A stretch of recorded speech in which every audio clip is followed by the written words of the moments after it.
out tonight. Just remind everyone that we are streaming this, and so please speak into the mics, and if necessary, pull your mics a little closer. Alan is going to be the timekeeper tonight, and I'll just kind of make sure we have everyone here. Karen? Here. Reg? Here. Alan? Here. Dennis? Here. Eric? Here. Keith? Here. Bill? Here. Sky? Yeah. Lynn? Here. And Chris. I see Chris there. Here. All right. Is there a motion to approve the agenda? So moved. Second.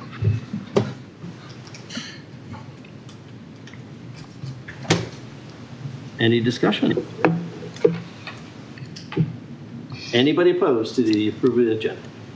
Hearing none? I just want to, we had a brief email discussion No. earlier. Is that off the table? Off the table. Thank you. So, any objection to the agenda? No? Okay, thank you. All right, we'll move on to residents speak out. We have a number of folks here tonight.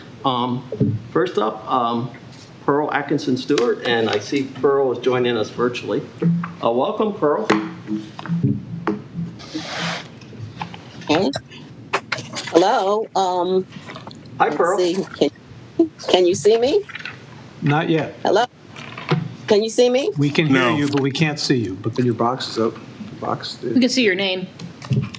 Hmm. If you don't I have don't know your, Pearl, if you don't There have your you camera go. on, there you are. oh, we had you for a Start moment. video. Okay. I got start There you video are. on, but for some reason. We see you now. See you now, Pearl. Oh, you can see me now. Okay. Well, good evening, everybody. I'm Pearl Atkinson Stewart, and I'm living in Owen Brown. I am a former CA board member. I served 10 consecutive years and chaired 3 search committees, as you people are doing now, to hire a president. I served 40 consecutive years on the village board. I served with Andy, matter of fact, for 40 years. I served 6 years on CAI, a National Homeowners Association, on the county's Human Rights Committee and states committees. I chaired numerous community and homeowners boards of directors. I am a seasoned, resolute member of the Columbia Homeowners Associations. It is due to my care that I come to you tonight to bring information regarding a CA Standing Board Committee. For 25 years, standing committees of the board have been known to be extensions of the board. The board has complete authority over these committees that, according to Robert's rules, must mirror the board by adopting their organization's policies, practices, and discipline when necessary. The board appoints, removes, monitors, etc. The board also assigns goals to the committee. The board must approve all letters or any formal communications to ensure the message is applicable to the board's practices and bylaws. In other words, this is the board's extended arm. I believe in process. Having served on so many boards, I am accustomed to it. So I expressed my concerns first to the committee chair, and I received no results on this standing committee. I then went to the board liaison, and I put in writing my concerns of failing to follow CA policies, Robert's rules, and the State of Maryland Homeowners Act. I put this in writing with a request that he arrange for me to speak to the CA board regarding my concerns. I was referred to meet only with the staff. I strongly feel that it is unethical and inappropriate for me to meet and discuss board policy matters relating to the board's appointed standing committee members with CA staff before talking to the CA board first for them to determine the merits of my charges. It is understanding that the staff manages staff and the day-to-day operations of the corporation, and the board sets policy. The CA board is the only authority to address issues regarding their extended arm. So what I'm here tonight is to ask you for a meeting with the board. And that is my main reason, to request a meeting. And I would be willing then to share all of the specifics. If you should grant me that, I will certainly forward all details to you before that meeting and all of the documents to support my allegations. That would be Robert's Rules and State Policies. I will bring that forward. So that is all that I've come tonight, is to ask you for a meeting to discuss my concerns that I think could possibly reflect eventually upon the board. Thank you, Pearl. Any questions with Pearl? Alan? Just want to get clear, Pearl, are you asking for a closed meeting with the board or an open meeting with the board? Well, as I said, this is going to involve individuals. And I think state law says that when you're talking about individuals, you have to have a closed meeting. Well, we may have a closed meeting. We don't have. But I mean, it's up to, you to get that ruling.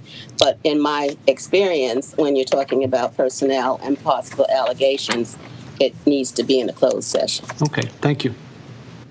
Any other questions? No? Thank you. Oh, Alan. Eric. sorry. Yeah, one question. Would it make sense to have a meeting with between you, the president, CEO, and the chair before meeting with the entire board? Would that be a reasonable first step? I would say that at this point, a selection of 3 or 4 members of the board would be appropriate, I think, and if the whole board is not available to meet. But I would like to at least have 3 different eyes on it and ears that are different than what I have been talking to as of right now. But again, that will be your decision, how many, but I certainly would like to speak to, new board members with fresh eyes. Thanks. Rich. Okay, I really didn't want to get into this at all, but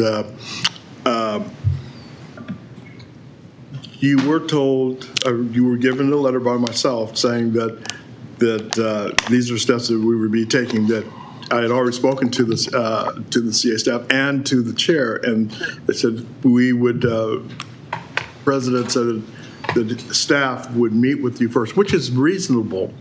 So after meeting with the staff, if that doesn't take care of the situation, then I can see going forward to the CA board. The other part of that is the things that you've written in your letter to me, I've answered, and so has the chair of that committee. And we have backup materials, even from the staff liaison, that shows that everything that you asked for, you were actually given. So This is the time for questions. We're getting way Yeah. off the discussion. Sorry. So well, just let me ask the question. All right, so what else besides meeting with the board are you looking for? That is all I am asking as a resident and as a member of committee. I am asking just to meet with the board. If they, after meeting with me, decide that there is no merit to what I am alleging, then they can transfer me to wherever. But I do want fresh ears and eyes to hear what I'm saying. And I don't think that that's asking too much. I mean, I have, that's it. I wrote in my email to you all that I'm not satisfied with the results of my conversations with the various parties. I did not go over anybody's head. I went through the steps. I went through the channels. I took that patience, and I am still not satisfied with what conclusions you all have come up with. So that's why I'm coming to the board to present my case to them. And whatever they decide, listen, I will accept and continue to support the CA board and its mission, as I have performed for the last 50 years as a resident and a volunteer.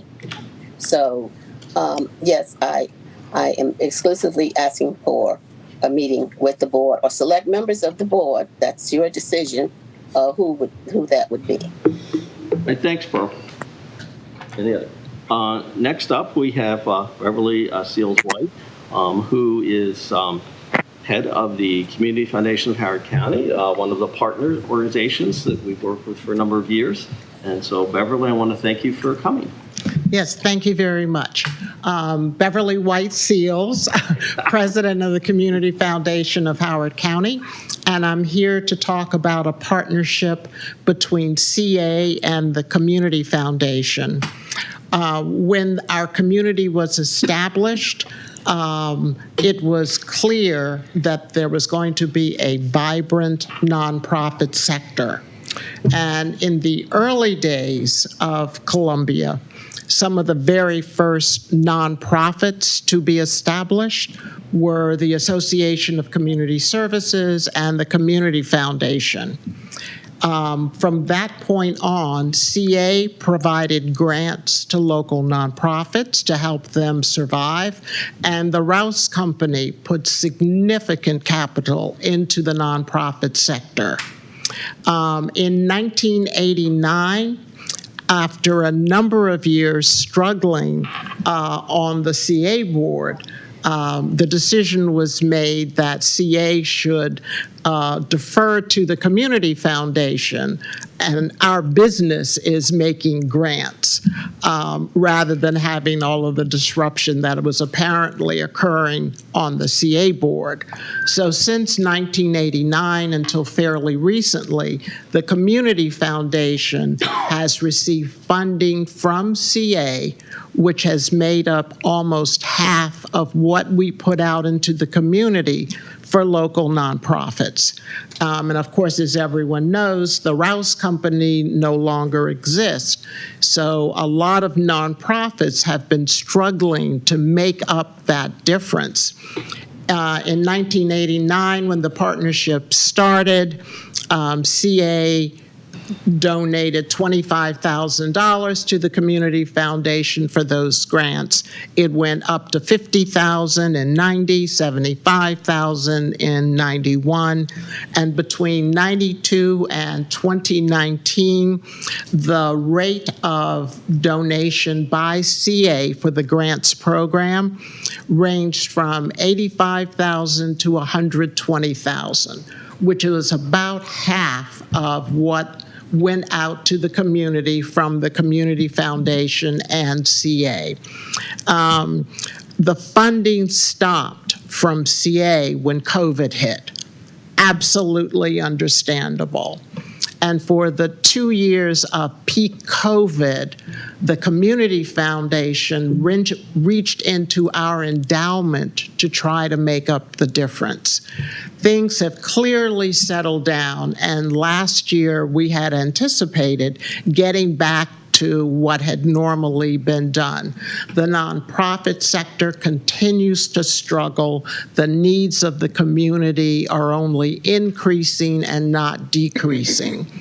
The majority of grants that we make go for social services, and most of the social services are benefited by people in the villages of the new town.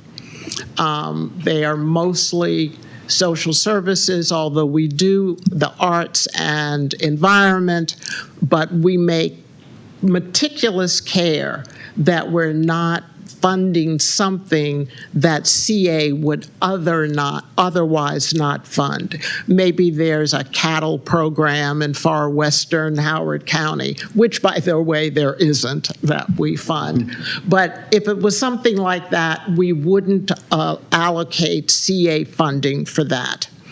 I said the needs of the community have increased, particularly food insecurity. I've had a number of conversations with the food bank, and they are in fact extending their hours. There are food pantries all over the central Columbia area, and the lines are increasing exponentially. Housing, everyone knows about the housing affordability area, educational support. All of the local nonprofits that provide those services rely upon grants that come out of Howard County. They cannot turn to the big funders out of Baltimore. They will not fund in Howard County. So I'm here to request consideration by the board of rekindling that partnership so we can provide grants to nonprofits that are providing services to the residents here. One little extra thing, since I have only a few minutes left, we are partnering with Operation Homefront, which is a nationwide veterans organization. And we have a funder who will provide support for 5 families. There will be a big kickoff with a lot of media coverage, and we have selected a site in Wild Lake for the new veterans program. I think everybody will be thrilled with that, and I'd love to invite some of you to the kickoff. Thank you. Beverly. Questions? Call let Alan Alan first. and then Eric. Just wanted to get clear. In the past, the funds that CA provided half of all the grants that you made or half of a certain subset of grants that you made? Half of all the community grants. For example, I happen to have a fund with the Community Foundation, and I use my fund to send something to my law school. So not counting that. We have a community grants program that's existed since the Community Foundation started, and it's that program. Give or take, and I don't need an exact number, what percentage are the community grants compared to all the grants that you make, roughly? I would say last year we probably made grants of $1.5 million, but only 200,000 go to the Howard County Okay, so I community wanted to get a through the sense of community that. grants program. Thank you. So it's much smaller. It was significantly larger when we had funding from the Rouse Company and, oh shoot, what's the name of the real estate? And they moved to California.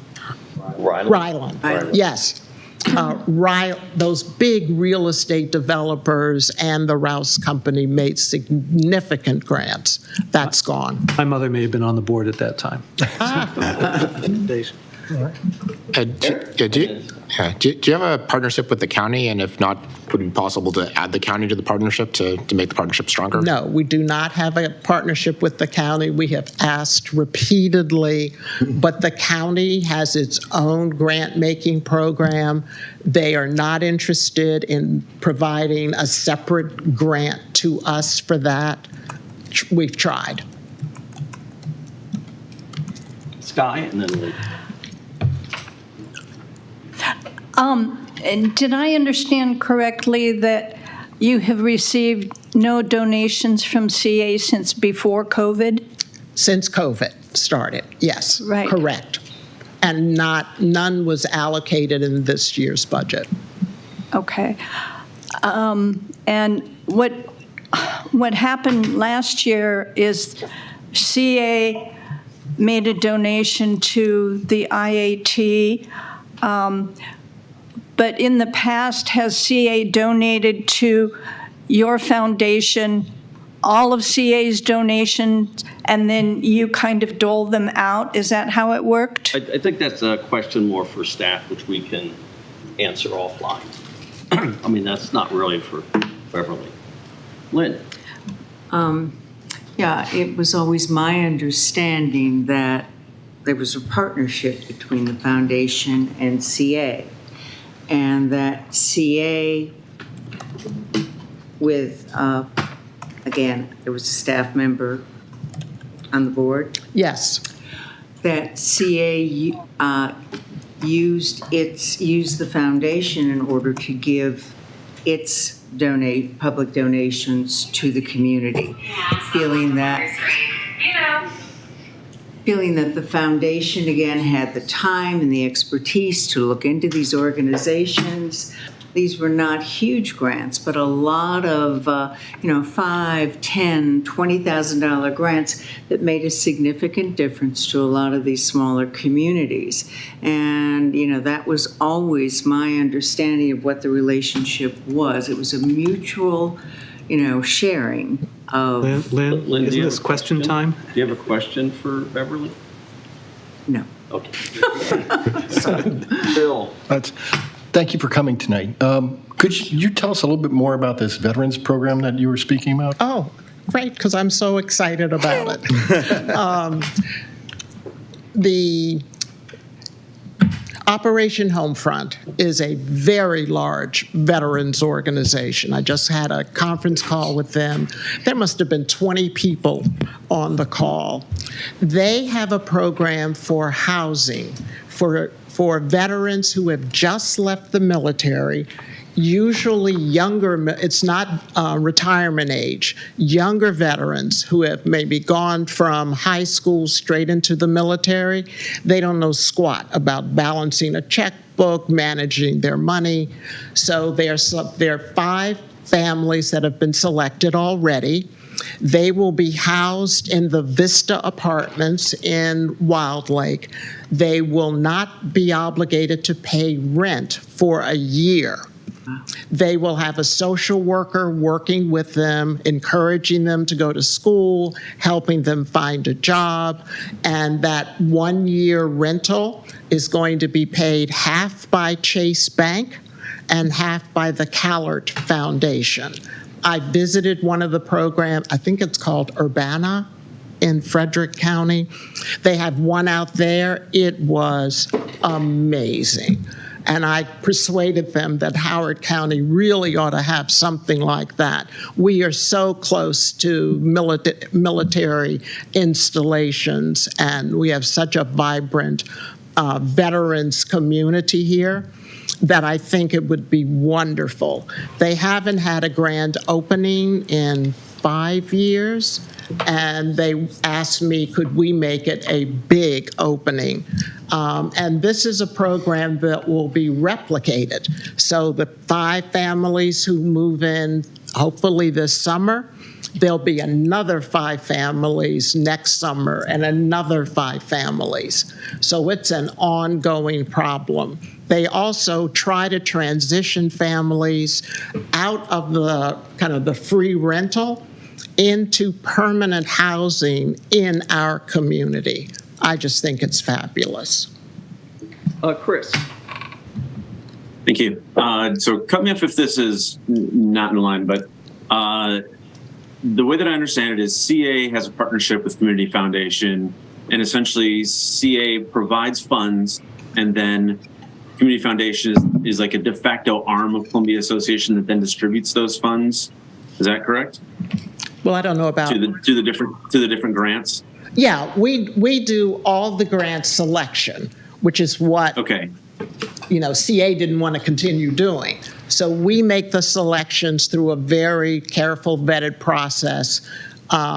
We tell the nonprofits when they're getting their funding from CA.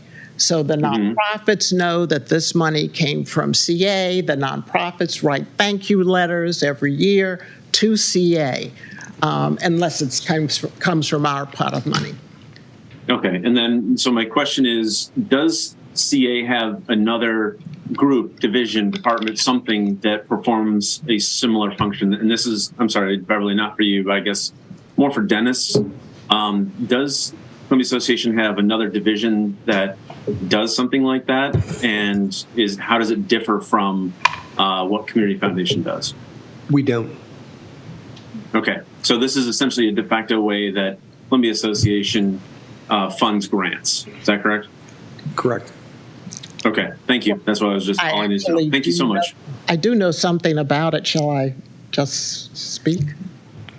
I mean, I know that CA was also providing grants. I think it was under a discretionary budget to some of the local nonprofits. And it wasn't until I had a conversation with the CEO of CA that he realized, and I realized, we were both giving grants to the same nonprofit.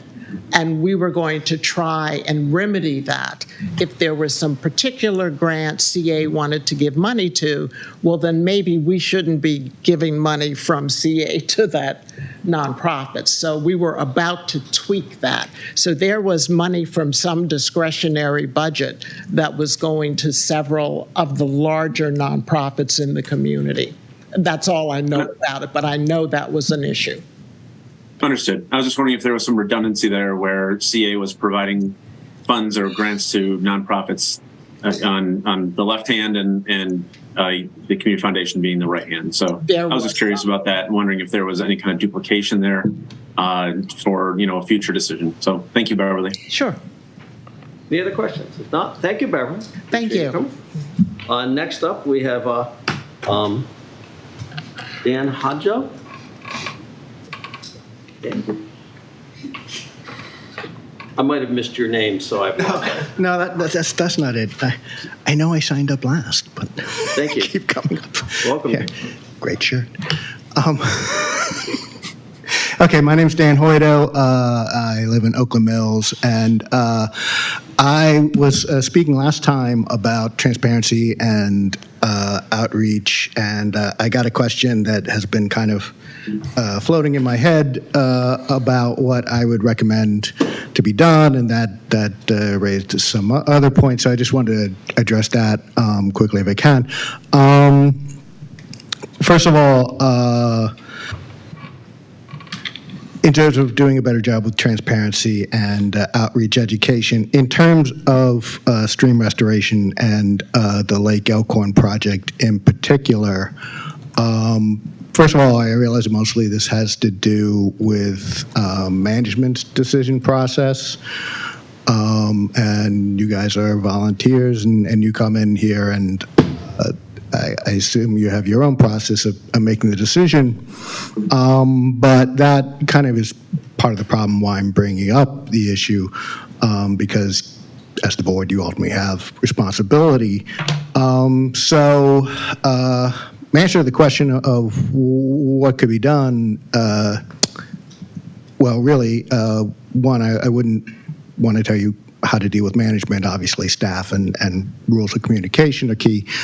But I did have one thought, is that this sort of format here could be flipped. And I know there's practically speaking, questions on how to do that, but especially staff. Because basically what's going on is we're raising, a lot of people are raising objections, and we're getting answers, but they're not quite connecting. And it leaves me sort of, in general, wondering, why is this thing still going forward? I just don't understand what's going on. And just to explain a little bit, what I've seen from the board so far suggests is that the board may not be adequately informed. And what I've seen from management, which again is just sort of publicly what I've seen online and what the documents show and a little bit of what I've heard from here, it seems like management has sort of made up its mind and it's pushing this thing through, but not really responding to the questions that are being raised. So, for example, with the board, I think last time, I think it was Bob Dover was asked, he made a presentation based on, I'm almost done. We always accept written comments. Okay. Okay. Any questions? If not, thank you. Thank you. Next up, actually, we have Robert Dover. Thanks. Welcome, Rob. Because WSSI's Reston Stream Restoration Project has been offered as the model for what they propose to do at Elkhorn Branch, I've now visited Reston 3 times, and I've studied the water quality and the dredging results there. There's way too much material to present in 3 minutes, but I'll be submitting a report to you, a written report to you in a few days with all that information. Just some of the highlights. So the water quality in Lake Audubon, which is downstream of the stream restorations, remains in poor condition 14 years after the restorations. Specifically, phosphorus concentrations have actually increased since they've done the restorations, and there was a toxic algal bloom in 2018. The streams in Reston look much more tidy and stable than at Elkhorn. This is because the streams have been engineered with large-shaped rocks that have been stacked like giant Lego blocks. This isn't a natural stream. Instead, it's an engineered open stormwater conveyance that has none of the characteristics of a living stream. The need for dredging in Lake Audubon has not decreased. Instead, it has increased. Before the restoration, the lake was dredged about every 8 to 9 years, with a volume of about 8,000 cubic yards. In a press release in 2008, the Reston Association claimed that the restoration would change the dredging frequency to once every 12 to 16 years and predicted that it would cut dredging costs in half. However, following the restoration in 2009, the lake was dredged in 2010, and then it was dredged again in 2019, 8.5 years, right in line with the pre-restoration frequency. So the frequency didn't change. In addition, the 2019 volume was 13,500 cubic yards, which was almost double the pre-restoration dredging amounts. Another item, the restoration in Reston was done 14 years ago, and superficially, it looks to still be in good condition. However, on our site visits, we found multiple locations where floodwater has started to erode behind the rock walls. This is the first sign of impending failure. Once floods have started eroding behind and under walls, it's only a matter of time before they collapse and cause massive erosion problems. So once you guys have constructed these rock walls in Elkhorn, you'll be stuck paying for ongoing maintenance and repairs for those walls forever. So I hope you've included that in the cost of your free stream restoration. So to summarize, the project in Reston turned a natural stream into a manicured, engineered stormwater conveyance. The project shows signs of deterioration that will require maintenance costs, and the project hasn't improved water quality or reduced dredging costs. So I hope you'll be considering those items when you consider moving forward with the Elkhorn project. Thanks. Thank you, Robert. Any questions? Reg, Sky, Kim. Here. Okay, hey, Bob, good to see you again. You mentioned that you went, I guess you went out with a team of people. I went twice by myself, and then I went once with Sarah and with Ken Bauer, who's a stream restoration guy. And did you take any tests or anything? No tests. We No took tests, photographs just and observations. Okay, all right, thank you. Sky, and then Karen. You mentioned Lake Audubon. Where is that precisely? So that's one of the South Lakes in Reston, and it is at the end of what's known as Snake Den Branch, which is one of the streams that they did the bigger stream restorations on. Karen? Yeah, hey, Bob, do you have any theories about why they've had to dredge on the same schedule? Well, and higher volume too. I've got a couple ideas. One is that maybe the eroded bank is not the greatest source of dredge material that we think it is. Second, they did the restoration by raising the stream channel, which means they brought in fill material to raise the bottom of the stream channel. And if you go look at that stream channel now, I obviously didn't look at it before, but it's pretty deep. So I think it's possible, since they haven't changed runoff conditions, that the fill material that they brought in the stream has started to rechannelize and is now carrying that stuff downstream. The third thing, and I think it's probably a combination of all three of these, it's what's called a sediment pulse or a construction slug. When you go out there and you drive bulldozers in the stream, guess what? You get muddy water. And when you do that for a month on end, you get a lot of muddy water, and all that sediment goes into the lake. So anytime you do in-stream work, you're going to end up with a sediment slug in the lake. And I would have thought, the stream restoration was 2009. I would have thought the dredge in 2010 might have got that, but apparently it didn't, and it was still continuing into 2019. So you're going to have that construction slug at Elkhorn. If you think you're going to do the restoration and then all your dredging is going to stop, that's not how it works.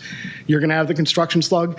By the way, you're also going to have a big one from the work in Sewell's Orchard Pond. When they rebuild the dam in Sewell's Orchard Pond, that's going to create a construction slug that you guys are going to have to deal with.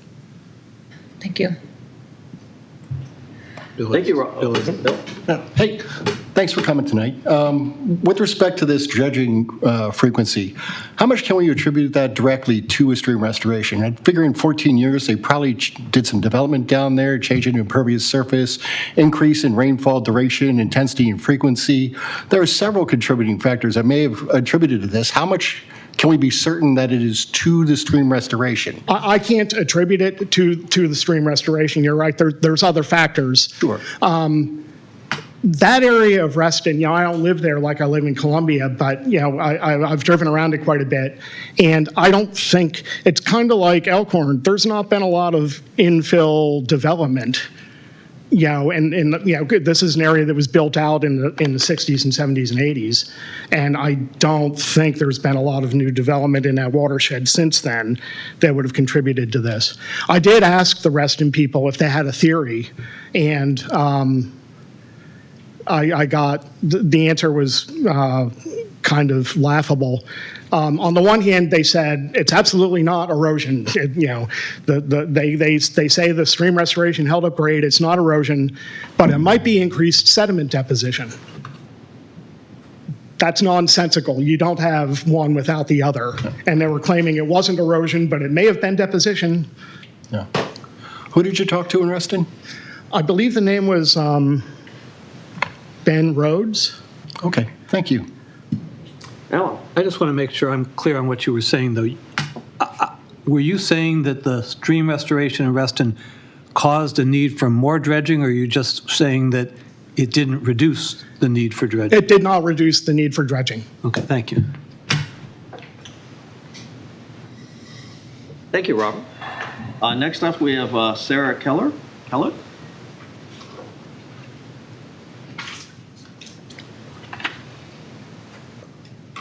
Welcome, Sarah. Thank you. Stream restoration.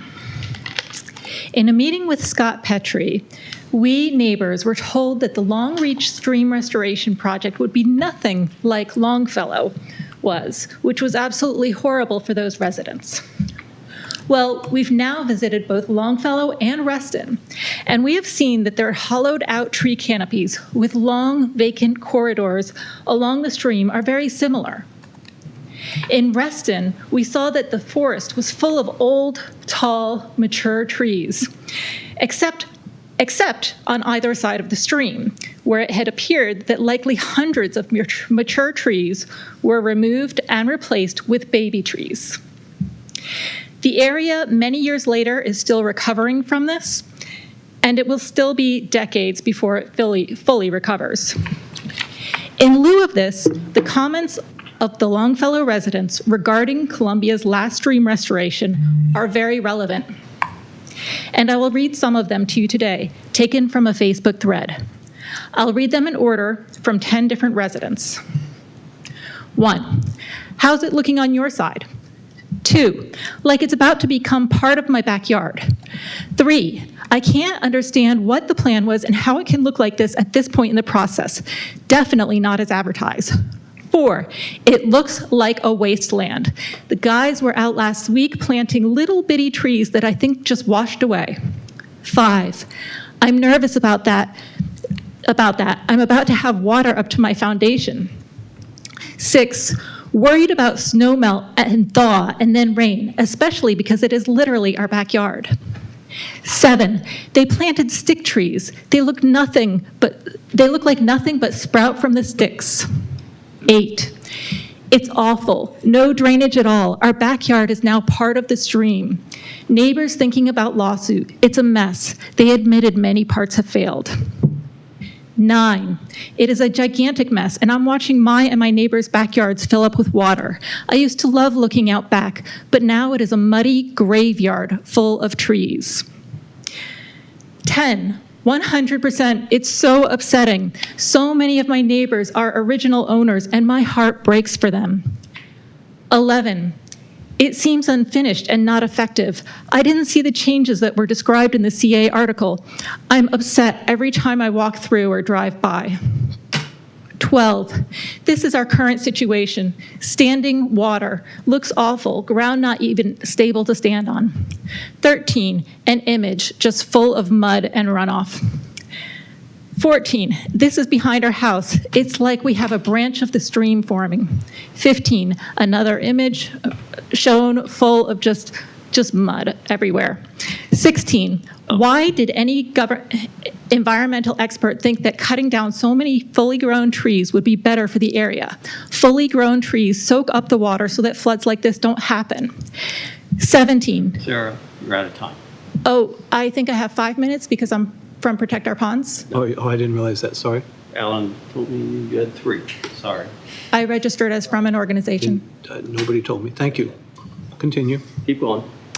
17, awful, and it smells too, presumably from all the dead animals that were killed. 18, they cut down hundreds of healthy, mature trees to create a haul road for the equipment. 19, yes, and it stinks, literally. I can only imagine the mosquitoes we will have during summer. 20, totally insane. Those trees would have made a huge difference in the water management case in cases like this. 21, indeed, instead the trunks are now left to drown in puddles. It is gross and completely counterproductive. 22, another image full of just mud everywhere. 23, not to mention the loss of habitat for so many animals with a crying emoji. 24, yes, it has been absolutely heartbreaking to watch this process. 25, how they are billing this as an environmental project is beyond me. This won't reduce the amount of pollutants in the waterways when the floodwaters take all of the lawn chemicals and sewage from flooded sewer lines down to the river and into the bay. 26, another image of flooding and just mud everywhere. 27, I am high on a hill, but it looks like a raging river from my upstairs window. 28, this is another issue, and with a video of basically a chocolate milk stream with mud everywhere. 29, this is an area where they need to fix the turn above. The sticks, meaning the new baby trees, are all underwater. They must now live having wet feet because they put them close to the edge. 30, it is truly infuriating to see the destruction. CA's website says that you work to ensure that you manage Columbia land with care and you do what improves quality of life for the community. This clearly was not it. Please don't make that mistake again. Finally. Sarah, you're out of time. Oh, sure. Sorry. Alan? I don't need exact dates, but how recent are those comments? That was 2 years ago, right after the project had finished. Okay, thank you. Eric? So those comments refer to the Longfellow stream restoration? Yes. Earlier in your testimony, you talked about the Reston stream restoration? Yes. Do you have any sense whether or not residents there have sort of the same type of feelings towards their restoration? I would imagine that they do. The problem is that the Reston stream restoration was done much longer ago, so most of the I would say many of the residents probably don't even live there. It's also much harder to look back on social media and find things like this. With this, it wasn't too difficult. I was just able to go on Facebook and see what the residents thought, and I was able to find that. With Reston, it'll take some more investigative work because, again, it was, 14 years ago. Thanks. Thank you, sir. Yeah. Next up, we have Ying Mates.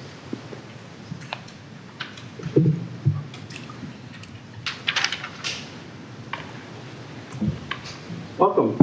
Thank you. All right, I'm not that tall. Good evening, board members. My name is Ying Matties. My pronouns are she, her. I'm here tonight to speak against the Lake Elkhorn project. I've just recently moved to King's Contrivance from Ellicott City. A few years ago, behind our old neighborhood in Ellicott City, I saw beautiful, mature trees being chopped down in order to accommodate a project called stream restoration. It's part of this vicious cycle that benefits for-profit businesses at the expense of residents and our environment. Here's how it goes. Overdevelopment with very little regard to environmental cost result in continuous loss of mature trees. Fewer trees means more stormwater runoff. Managing runoff led to stream restoration projects by first cutting down more trees. I hope the irony is not lost on anyone. The name stream restoration can generate a warm and fuzzy feeling among casual observers who love the green space. It also carries a deceptive suggestion that parties involved in this whole enterprise, the private contractors and government officials, are doing what they can to serve as responsible stewards of our environment. Except sometimes reality has a habit of dumping a bucket of cold water on those warm and fuzzy feelings. I took a stream walk with Sharon Boyce last weekend. No words can describe the shock at the sight of destruction as a result of the Longfellow Stream Restoration Project that was completed 2 years ago. There is nothing warm and fuzzy about the sight of dead trees as a result of this project, or streams baking in the sun because the cooling canopy was mowed down, or sediment piling up under the muddy water that used to be clear and full of life, or invasive species growing on newly formed sediment island in the middle of a stream that was restored recently. It does not sound like responsible stewardship when an ineffective project that caused significant damage to a once vibrant and healthy ecosystem while claiming to fix the original environmental destruction that overdevelopment manufactured. These stream restoration projects are in desperate need of a name change, one that is honest and reflects the actual effects they will cause.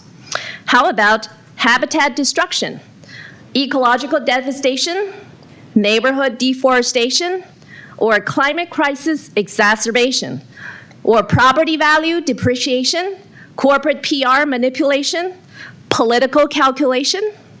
I could go on, but I think you get the point.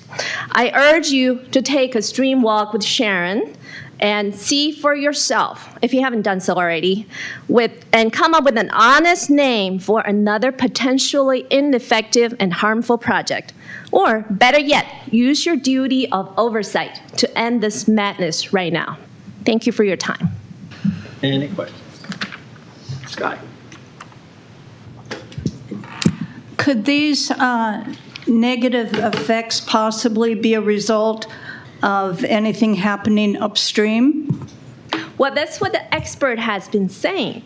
Well, if you don't address the upstream issues, the stream restoration project will not fix anything you intend to fix. So you have heard experts, hydrologists, aquatic biologists, and other experts talk about these projects. They have offered their picture of what science says, what the latest science says, and they have provided alternative suggestions, which much more finesse to address the dredging issue and not to go around that issue with causing more harm. And your question is valid, but I think it really is the heart of this issue, that we're not really addressing the root cause of the problem. If we don't do that, we keep building houses, cutting down trees, there would be upstream runoff, and we can't fix it with stream restoration. That's their whole point. Karen? Yeah, so Ying, does this affect your house at all, or?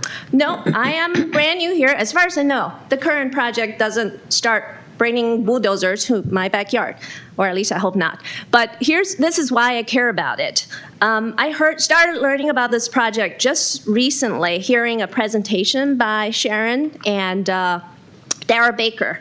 And to me, it was shocking to hear that we're trying to cut down trees to address issues caused by trees being cut down by developers at the risk of, they want to build more houses. If we don't have any kind of environmentally sound zoning land use policies, they can do whatever they want. And it has cost. Who's paying for the cost? Residents. So even if it doesn't directly cause anything harm in my backyard, we know the ecological system is connected. There were a book a few years ago, I forgot what it was called exactly, basically talking about trees talk to each other. When you cut down trees like that, in Longfellow, it was so shocking, and it's so easy to take a picture of before and after. You don't even have to travel back in time. There's a patch of mature, beautiful trees, a forest, and then here's one on the other side. In the middle is just devastation. So there's before and after. So that happens in Longfellow. It could happen to the project of Lake Elkhorn. Who knows what happens next? If we believe in this gospel of stream restoration will fix all our problems, then we're going to do it elsewhere. And I didn't move to Columbia to have things happen to all the trees anywhere in this neighborhood. I can't tell you how much I love the trees. I think you all got the point. We love trees, and to do this is not the point, the way to fix your problems. Thank you. Thank you. Next up, we have Sharon Moyle. Sharon? Boyce. Boyce. Sharon Boyce.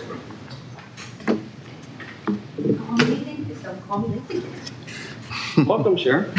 Thank you. Good evening, board members. Thank you for your commitment to our community. I'm going to read some extracts from scientific papers and presentations on stream restorations. In 2011, Sudduth and Violin compared the functional services in 12 streams. The studies concluded that the heavy machinery used to reconfigure channels and banks led to significant loss of riparian canopy cover and corresponding increase in stream temperatures. Christopher, 2012. Urban stormwater runoff delivered through conventional drainage systems is a complex problem that can in large be solved by harvesting stormwater before it reaches aquatic ecosystems. 2013, no. Nitrate production by floodplain soils is minimized where the forests of shady trees are most abundant and herbs and grasses are least abundant. Margaret Palmer, 2014. In a meta-analysis of stream restoration projects from 1975 to 2008, Palmer found that only 2 of 78 projects generated increases in macroinvertebrate diversity. Smucker, 2014. We found that the highest success rates biologically were for those projects that involved a primary focus on enhancing the riparian zone as the restoration action. Typically, these involved either planting native vegetation or removing non-native vegetation. The problematic ecological outcomes of many or most structurally based restoration projects are only now becoming more widely acknowledged. Kushal, 2018. Groundwater sampling studies of 5 Maryland streams showed that sites where trees were removed had higher riparian groundwater nutrient concentrations than sites where no trees were removed. Scott Dance, Baltimore Sun, 2020. The only monitoring most rebuilt streams receive are visual checks to see that the stream beds haven't eroded away. Few are studied closely to measure how much pollution is flowing from the streams into rivers and eventually the bay. In cases where streams face the heaviest onslaught of polluted runoff, scientists say the investment isn't paying off with cleaner waterways teeming with aquatic life. There's limited evidence these restorations work as far as ecology is concerned, Bob Hildebrand said. In 2020, he said, we sampled 40 urban stream restorations in the greater Baltimore, D.C. area. Despite the promise and allure of repairing damaged streams, there is little evidence for ecological uplift after a stream's geomorphic attributes have been repaired. There simply were few ecological differences between restored and unrestored sites. In fact, the unrestored sections upstream were often ecologically better than the restored sections or those downstream of restorations. He also noted that even if contractors replace the cleared vegetation along the banks, it's going to take decades for those trees to become reestablished.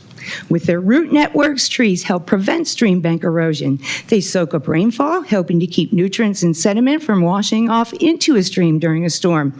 They also shade the water from the sun, keeping the temperature down to help sustain fish and amphibians. CA WAC to MDE and ACE 2022, letter in support of Lake Elkhorn.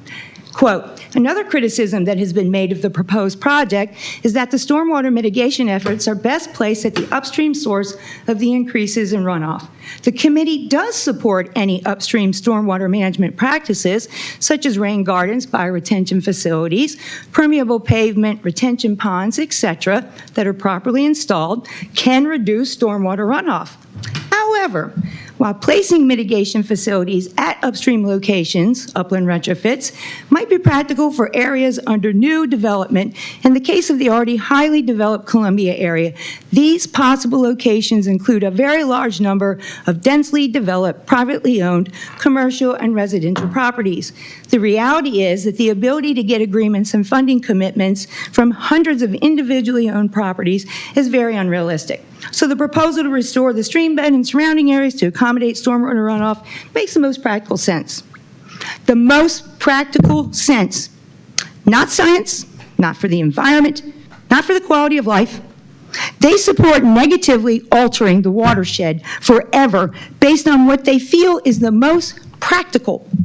Protect Our Streams disagrees with this lackadaisical attitude from a committee who has been tasked with weighing in on a project that will undoubtedly negatively impact thousands. Bill Stack, 2019. Perhaps change will come after we spend billions of dollars on these projects and the taxpayers ask, why can't I catch fish in this stream? Doug Myers, CBF, 2023. The stream would be better off if you did nothing to it. Please, you must have a process in place for when the plans are submitted to CA. You only have 10 days to withdraw. Thank you. Thank you, Sharon. You're welcome. Karen. Sharon, do you happen to have the letter from the WAC? That they I sent? do happen to have the letter from the WAC. Yes, I do. And it was the letter that they sent to MDE and ACE, just reiterating their support of the project. They sent it on the last day of the open public comment period in 2022, and I will share it with all of the board members. Thank you. You're welcome. Great. Thank you, Sharon. Hi, Sharon. Good evening. Hello. How are you? Good. How are you? Good, good. Good. The stream that runs through Long Reach, would you characterize that as a healthy stream?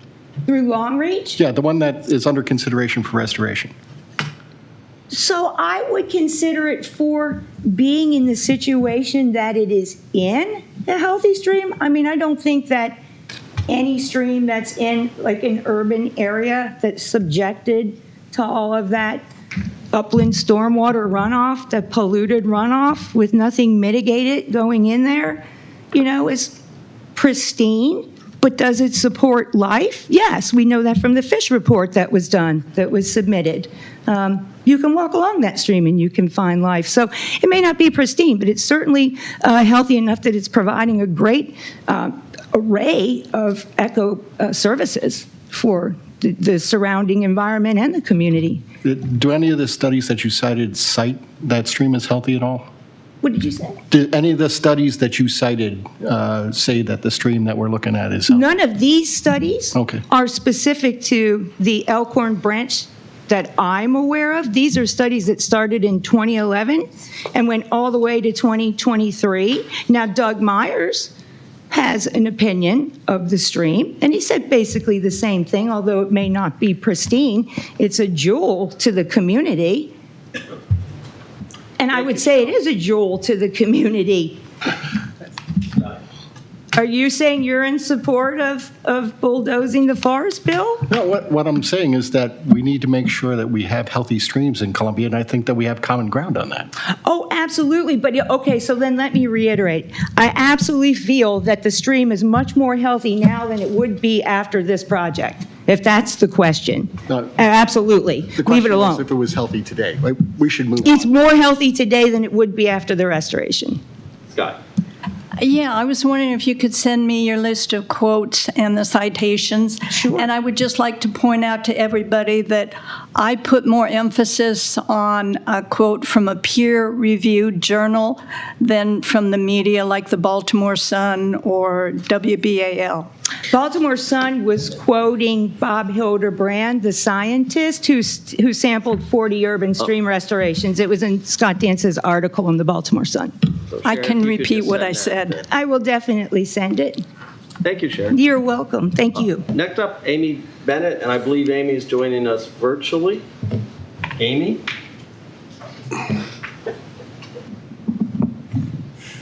Amy?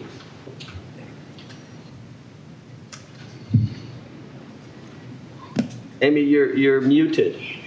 There she is. She's still muted. Amy, you're muted. Go for it, Amy. I'm trying. Okay. There you We can go. hear you now. Am I good now? Yes, thank you. Okay, my name is Amy Bennett and I live in Long Reach. I'm here tonight to obtain clarification on the submittal dates for the WSSI Lake Elkhorn project. I was recently at an informal gathering where a CA board member said WSSI would be submitting their plan in 12 to 18 months. As I have done for the last 2 years, I called MDE to verify what I was being told. The chief of the division of MDE that's responsible for this project told me that Scott Petrie had told her that they would be submitting at the end of August. I have a very simple question. What is being submitted at the end of August, and what is being submitted in 12 to 18 months? That's it. Those are my questions. Any questions? I want to deal with misinformation and transparency. If you want information, call MDE. Thank you, Amy. Next up, we have... Alan has a question. I looked over the it's not. Amy, are you aware that there's a web form for residents to fill out with requests for that kind of information? This is what I'll say, Alan. When I want information, if I want a straight answer, I go to MDE. I did go to the Columbia Association and ask the question, and I was not given a sufficient answer. So everybody has their own way of getting information, but I want clarification. When I called Kelly Neff, she gave me clarification right away. Why can't I get the same clarification from the board? Well, what I'm suggesting is that Resident Speak Out is not the place to get that clarification, but if you submit the form, then staff or the board or whoever will provide you with the answer. All right. I have a question. I'll certainly do that, Alan, but I'm not the only person in the community. It seems to be a pretty straightforward question that Dennis could answer. I would agree with you. Amy, I just wanted to ask, when you reached out to MDE, and you said that there was something that they communicated was to be delivered in August, you didn't explain in your commentary what that was that they said was going to be delivered in August, and I'd love if you could just clarify that piece for me. She wants to know. Well, But I will. I just want to clarify what we were told from MDE. Okay, I will tell you that Kelly Neff told me 6 weeks ago that the next thing that they were waiting for was the UMBI. So, you know, we're playing word salad again, and there is something being, to the best of my knowledge, based on what Kelly told me, there is something being submitted. It's probably what we've all been waiting for. And so I'd like clarification on what is being submitted in August and what will be submitted in 12 to 18 months. And if I need to do that through submitting a question, I'm happy to do that. Thank you. All right. Next up, we have Wayne Davis.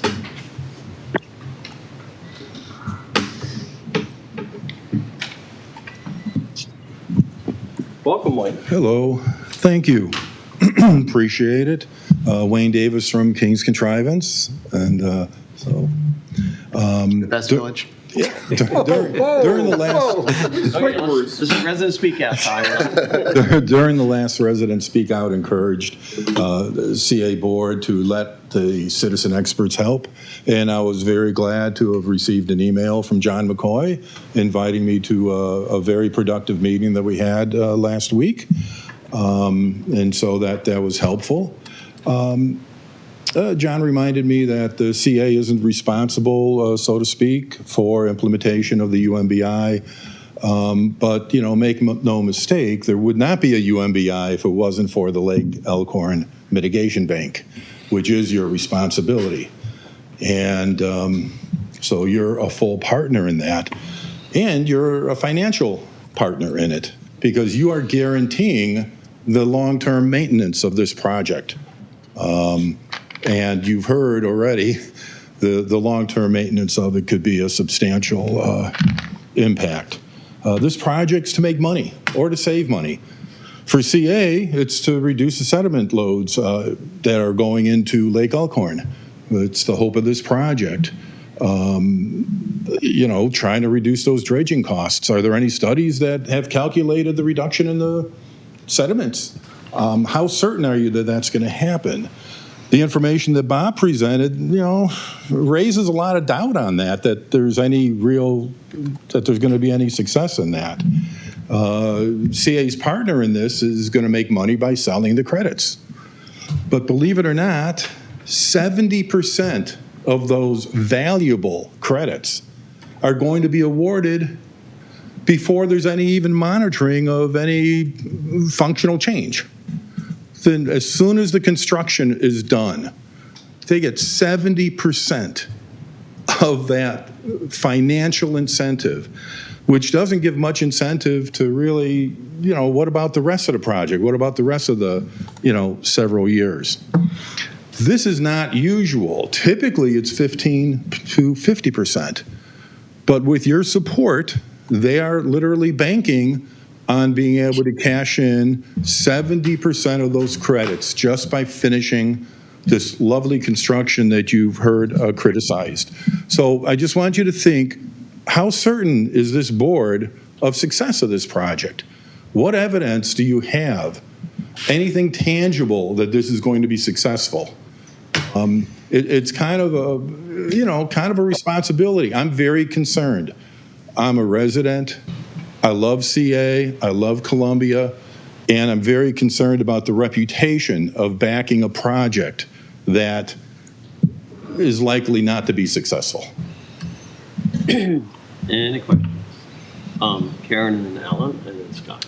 Wayne, thank you for coming. Do you think that when the board granted the easements for the Lake Elkhorn Restoration Project, that it actually fulfilled its obligations of oversight? Absolutely not. I don't think there was much due diligence done. I think that there was a much higher expectation. I understood that there wasn't much discussion, that these were kind of rubber stamped approvals. And perhaps the board really didn't know what they were getting into, what the bill of goods was that you're being sold. And you've heard some of our residents already speak out, provide some very compelling evidence to me, you know, as an environmental scientist of 35 plus years. I mean, it was like, wow. The first thing I want to do is I want to refute these things. And I tried. And it's like an onion. The more that you peel it back, the more, oh my God, more of these complicated, unsavory layers get revealed. You know, I'm sorry to put it that way, but you know, I also understand that the board is relying a little bit, or some people are, about approval from MDE. MDE and the Corps are experts. They have a regulatory oversight function. They don't know the land. They haven't walked this. The true experts are, you know, WSSI and, you know, CA. They have the responsibility to inform MDE of what is likely going to be successful and not successful. MDE has to make a judgment. They're not going to be side by side with you rooting on, you know, a particular project. They don't have site-specific, you know, duties like that. They have regulatory oversight, and so does the Corps, which is why they kind of rejected it. If something like this came to my plate when I was at EPA, rejection, send it back to the drawing board. More information is needed, too many inconsistencies. And from the comments that I read from MDE, that's what they concluded. So I think the board can do a better job. You're all smart people. And the kind of thing that really needs to come out is independent review. That's really due diligence, is if you can get some independent experts, that's your best bet. You know, just to get verification, to get confirmation that your own experts are right on track and that you don't have to worry about your fiduciary future with this particular project. Ellen, and then Scott. Wayne, you talked about that 70% of the credits will be awarded right away, and that's usually 15 to 50%, and you either said or alluded to that CA allowed that to happen. Could you say a couple more words about that? Did we give them some special favor? CA is strongly supporting this effort. This effort wouldn't exist without the CA's property being allowed to be used in the bank. You've read the prospectus. The Lake Elkhorn Mitigation Bank itself is a CA, CA property. In that, it says 20% just for completing the UMBI, and then another 50% just for doing the construction without even knowing if there was a single fish added, bug, any sediment reduced, or anything. I get that, So, and that was our idea? Is that what you're saying? I have no idea whose idea it was, but as a member of the public, I would say sure, because you're signing off on it. This is, I don't know. That's just the impression. Thank you. Scott. You used an acronym that probably not everybody knows the definition of it, UMBI. Could you just explain what that means? Yeah, it's the Umbrella Mitigation Banking Instrument, which is Thank you. Yeah. Thank you. It's being proposed. Eric? Yeah, so you said that if this proposal came to your desk at EPA, you'd reject it.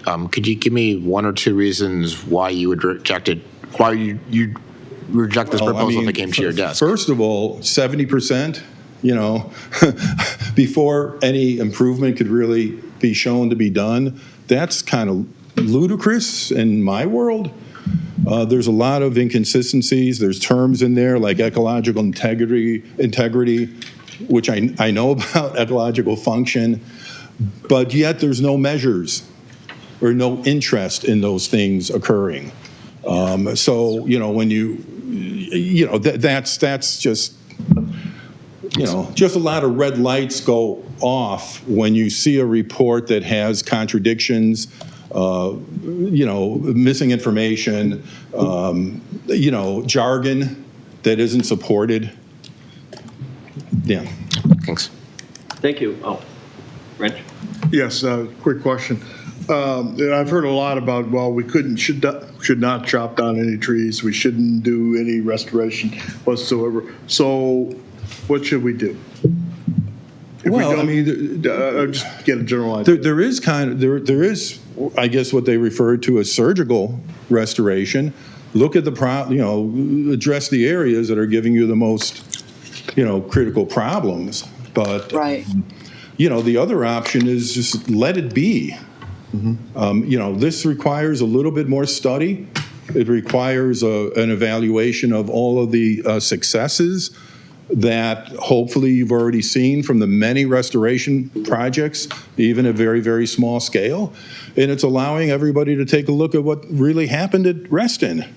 I mean, if regardless whether the stream restoration, whatever that means, works, if you have to increase your dredging, for whatever reason it is, because the upstream needs weren't met, because there are more 100-year floods, than had been projected. If it's not going to work, right now we have no evidence that this would work in the way that you need it to work. So your answer to this would be just to let the string go. I'm trying to get a general idea. Not to put you on the spot. The best option, if I had a choice between proceeding with this or not, I would not proceed with this. But it needs more study. It needs more research. Perhaps there are things that can be done, particularly newer approaches that have been tried. Mm-hmm. These things need to be looked at, and nobody's really looking at it because we're kind of going with what had already been done. It's the same company. It's the same organization. From Reston that's trying to do everything and bring it here. And if that's old, techniques that are seen as to not work. Perhaps there are techniques that can work, but they're not being looked at right now. Okay, thank you. And then, Keith. I'm not sure about this piece. Are you aware of mechanisms, reports, whatever it may be, that actually measure and monitor stream restoration? Because there are a couple of things that came up this evening, or not just stream restoration, I should say, but stream degradation. And what I've heard a little bit is that we don't really know what is causing the issue. And when you take a look at broader environmental issues, we know that things are accelerating. We're having more and more issues. But are you aware of any database or areas that are tracking the streams that we are talking about? And no trick question here or anything. I'm just really curious for my own knowledge. Well, it depends upon what your goals are, what the objectives. This project, it's clearly a hydrology and sediment project, trying to do that. There's no concern about the things living in the stream. So if there's any expectation that there's going to be more fish or more insects that they eat, that needs to be, tamped down. There are many programs. Maryland has a Maryland Biological Stream Survey program, but their monitoring has been, decimated. People don't like to monitor. Why don't they monitor? Because they don't want to know what the problems are. They don't want to have to do something about what they monitor. Believe me, that was my game. I was a water monitoring coordinator, national water monitoring coordinator for EPA for many years. That's the game. Can you just clarify, what did you say in terms of that organization that was decimated? That's what I'm That sorry. the organization that was decimated, whether funding or whatever it may be. It's a Maryland DNR. Oh, okay. And they have a Maryland Biological Stream Survey. Okay, yep, thank you. All across the country, monitoring is just being defunded, basically. But there are programs that can monitor that. If you're looking at ecological integrity, which is the fish, is index of biotic integrity for fish. There's a macroinvertebrate biotic integrity index. I actually edited a book on that a while ago already, but still good. So I'm happy to inform anyone else or provide any additional information I can at any time. You're all good people, so I want to help. Thank you. Thank you. And last up, we have Sue Bannister, and she's going to join us virtually. Sue, are you there? I am. Can you, I don't know. We can hear you, yes. You can't see me? Yes, we can. Oh, we can see you. Oh, okay. Welcome. I can't. Okay, hi, everybody. Good evening. Tonight, I'm going to just read some excerpts from an update provided by Protect Our Streams Week on the opposition to the Lake Elkhorn project, which is the object of this is to keep the community informed about what is happening regarding Lake Elkhorn project. And there was some good news first. After almost 2 years of increasing opposition by residents and environmental groups, the removal of the first reach out of 5 total represents significant progress toward saving our trees and streams from a highly risky and destructive project. The next 4 reaches are a major part of the 7-mile easement area in the proposal. The vendor has a large economic stake in pushing forward. Fortunately, community opposition continues to build, particularly for reaches 2 and 3, the next targets in the Jeffers Hill and Sewell's Orchard neighborhoods of Longreach. The 4 reaches from 2 to 5 follow the forested stream and bike path from 3 points on Tamar Drive, crossing under Route 175 across Old Montgomery Road and Dobbin Road, then crossing Oakland Mills Road into Owen Brown Village. So many residents and communities will be affected, yet many neighbors and still haven't heard about the project and must be informed.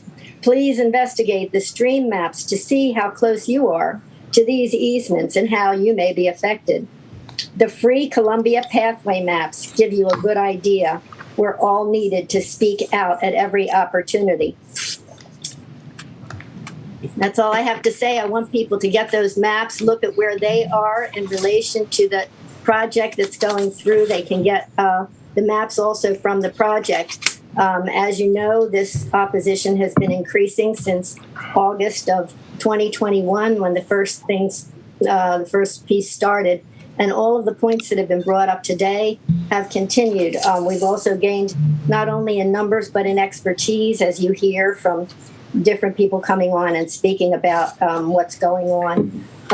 It's a very bad project that will cause great destruction to our streams and our neighborhoods, our trees, and it needs to be addressed by our Columbia Association and our communities. And we want to keep the information flowing out to the communities. So if anybody's listening to this, look at where you are on that map, where your neighbors are, where your friends are. And do you live near this? Because you're going to be affected if you are, and you will be anyway. As our first speaker said, we're all affected by this. Climate change should bring that home really strongly. Trees are really important. Thank you, Sue. Thanks. Reg. Hey, Susan, how are you? Good to see you tonight. Hi, Reg. Hey. Good to see you. Good to see you as well. Quick question. Well, first of all, you know my house. I think you've been by my house, but there's a stream going right through my property. I have 2.5 acres, so I've got a stream going right through it. It feeds into the ponds. But anyway, where would one get a copy of this map? Well, I think it's available through the CA offices. It's called the Columbia Pathway Map, and it's free. And really, it'd be great for everyone to have one. I believe that, I'm not sure, maybe you know, but I think Columbia, I think that's where we got it from originally, from the offices of Columbia Association. It may be through Howard County. Did you, can you also get it from Howard County? It may be from Howard County. Yeah, It could be from the Howard County, like visitor center or something. I'm not positive about where it came from, but I know it was free and it was easily available. So, should be able to get it. Thank you, Susan. It's like a big folding up map, like they have for, like the kind you get for Maryland roads and things. Thank you. All right. A good one. Yeah, just a quick point on that. There's actually a link on the website that you can download the CA Pathways map. There actually used to be an app that had the whole thing, but if you Google Columbia Association Pathways map, it should pop up. Okay. Thank you. Scott. You should also be able to get it from your neighborhood center, your village center. The office is there. All right, Annie. If all that fails, I have an extra map. I'll give you that. Thank you, buddy. I appreciate you, man. That completes. I wish I had picked up a bunch of them. I could give them to you. So we'll head under the work session's topics, but I think we'll take a 5-minute break. Oh, yeah, thank you. Yes. Back at What is the code for the men's room?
retrospective report on the 2019 strategic plan. As I kind of alluded to the board members, we are going to let the team do their presentation first. So save all your questions to the end. Once the presentation's done, then they will be happy to answer questions. Dennis, anything you want to say? Just that Ormsby has been the point of contact for this, and I'll let him introduce Griff. So good evening, board members, CA executives, and public. My name is Ormsby Carbon. I am the Director of IT here at CA. It's good to be here with everyone. So Dennis, the president, asked me to lead a retrospective effort around the current CA 5-year strategic plan. And with that, I spun up a CA project team internally, and we were pretty much tasked with completing this assessment on the sunsetting 5-year strategic plan. I would say that this was a great exercise. It helped us tease out some of the successes that CA has had, some of the challenges we experienced through the last 5 years, and really some of the opportunities that derived or were achieved from the last strategic plan. It's always a good and important step to take a look back in preparation of moving forward, and I know we're looking ahead at other new strategic initiatives for a new 5-year period at some point. So I'll just share some highlights just to sort of frame the body of work and or the effort behind this work. We kicked this off back in early March of 2023 after the board really ordered this retrospective look. So we appreciated pulling together around this. We convened a small project team to support this initiative. That included members cross-functionally across our CA different teams. So we had Danica Rains from our media and media relations and communication team, Robin Stemson from our community engagement team, Julia Doran, who's a special projects manager in the president's office, and myself.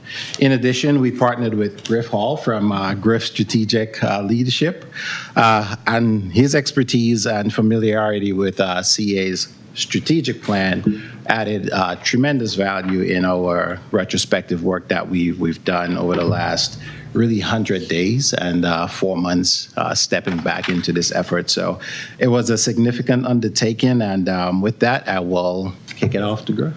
Ormsby, thank you. And I want to add my thanks to the team. Really enjoyed working with Ormsby as the lead, and Danica and Robin and Julia. We met every week to look at different documents, to get different pieces of information. So I just really enjoyed doing it. Not all of you, but some of you remember when I sat around this room with you 5 years ago. I had a daughter who hadn't been to college, and now she's out. So, so that would be my strategic plan. But it seems like 5 years has gone just very quickly. So we're going to go through this. I will go through this. You have a complete report that was in your board packet. What I want to do with this overview is go through each of the strategic priorities, give you a little bit of a precursor, what our purpose is, what the process was. As Andy said, it would really, I think, help us if we could have questions at the end. So without further ado, I'll go into this. Our purpose really was to assess the progress. How did we do? Identify factors that are associated with what was successful implementation, and where we were not successful in implementing, what were those factors? And then lastly, identify some lessons learned and some considerations for the next strategic plan cycle, which is imminent. The process involved gathering and assembling a wide range of information and assessing the extent to which the strategic priorities identified in the plan and those supporting objectives were in fact implemented, and assessing the priority of focus and resources devoted to the strategic priority and its objectives. That was particularly important to me because a strategic plan, which is usually a long-range effort, whether it's 3 or 5 years or however long it is, requires a constant focus and a steady stream of resource and attention to it. It's not an easy endeavor to take on, as you all probably know. I also wanted to identify the primary ownership and the responsibility along with that.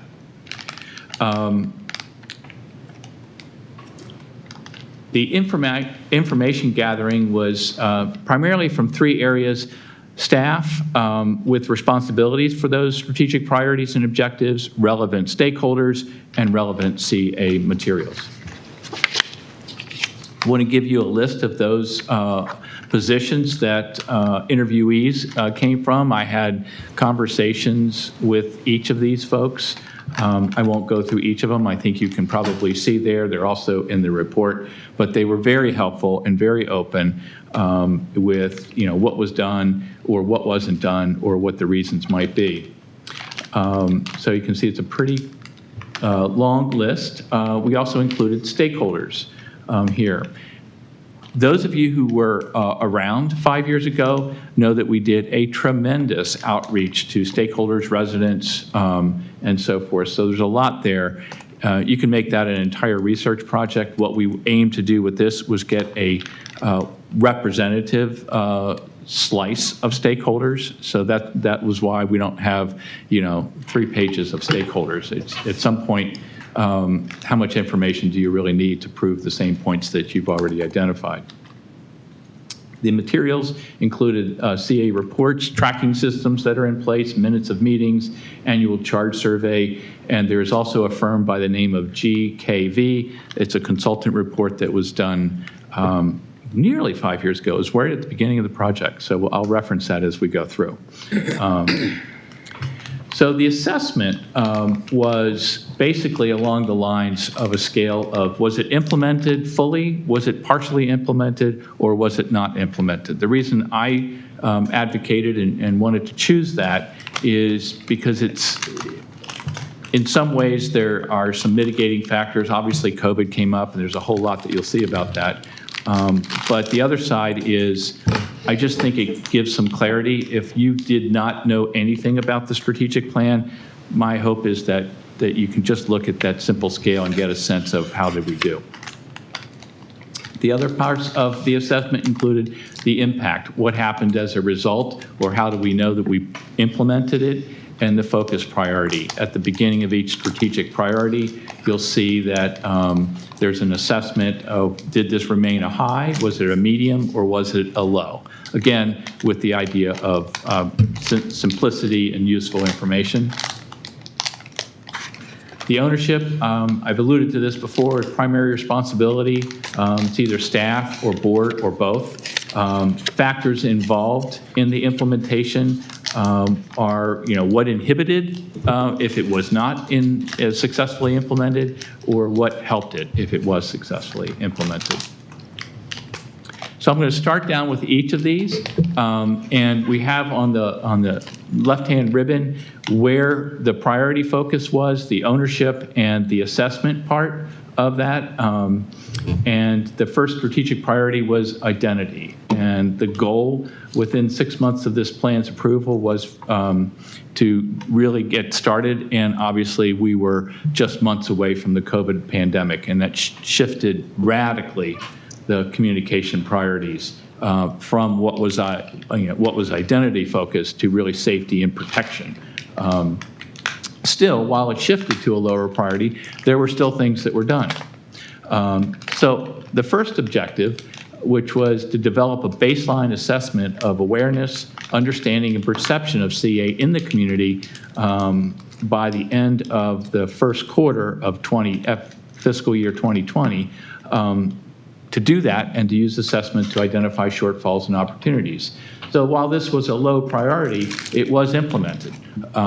We did get that assessment. It was a low priority because right after the assessment was completed, things really went awry. It was actually presented to the board on January 9th of 2020. Little did we know, within a month, the whole world would be upended. What's interesting about that report to me is that it showed that 89% of members and 74% of non-members rated CA as fitting very well or somewhat well within the CA mission statement. I often think back, if we had thought about that or knew that when we were crafting the strategic plan, might that have changed this objective a little bit? I don't know the results of that, but I suspect perhaps it might have. Objective 2 was to increase the awareness and value perception by 15%. So this was not implemented for the reasons I've stated. Things got upended, and going forward from there became really supplanted by the obvious communication needs of safety and protection. Objective 3 under identity was to create a partnership with village boards, for example, or that is to form work groups and host town halls. So while COVID did stall progress, as you all well know, the position of community engagement manager was created and was hired. And that, to me, by my digging in, has made a significant difference. You all know Robin fills that position. What's very interesting to me is the database and the regular communication that goes on between her office and the stakeholders. And I think that's been it can only do things to help things. There's also the recent introduction of staff liaisons associated with each village board. So the impact, I think, is largely anecdotal, but it does suggest that partners have a much more consistent and two-way communication than they have previously. So I would say that was partially implemented. Staff was the ownership of that. Objective 4 was to drive community cohesion via events sponsored by CA. Again, this was not a high priority, it was low, but CA has returned to supporting a variety of events as a partner, as a participant, or a sponsor. And again, the impact is largely anecdotal, but it does suggest that although direct measures have not been put in place, that there's some progress on this. So this was rated as partially implemented. Objective 5 is to improve the communications from CA to community partners. This was, again, because of the factors mentioned before, a low priority. It was an ownership by staff, but it, in fact, was implemented. It's a constant work in progress. The community engagement manager and the senior manager of communications and media have continued to make improvements in developing more collaborative efforts among CA staff and partners. It doesn't mean that everything's perfect, but it does mean that there's been significant progress on that. To my assessment, it's largely anecdotal. There's no real direct measures of that, but I think you can kind of feel it when you see it. I felt that way anyway. Objective 6, which is really to monitor the reputation and survey every 2 to 3 years. We identified that the first survey should be conducted toward the end of FY 2020 and go for there. This was not implemented, and it was supplanted by the emergency communication efforts and measures for protection and safety on that. I know I'm kind of going through this, I've got a pretty big slide deck, but we're working through it. If you need me to slow down for any reason, I'm glad to do that, but I'm just want to keep a good clip on that, so you just let me know on that. The next strategic priority is resource stewardship, and the goal here was to create systems to align physical assets and financial resources to meet CA's strategic objectives and mission. This was a high priority. It was the primary ownership of staff as we went forward under the objectives here. Objective 1 was to create a system to assess the physical condition of CA's assets by April 30th, 2020. There is now a system in place to assess CA's physical assets, although it was not created by that date due to the COVID emergency. So I think my position as a part-time faculty member shows up here. I can't give full credit for this, but I can give partial credit.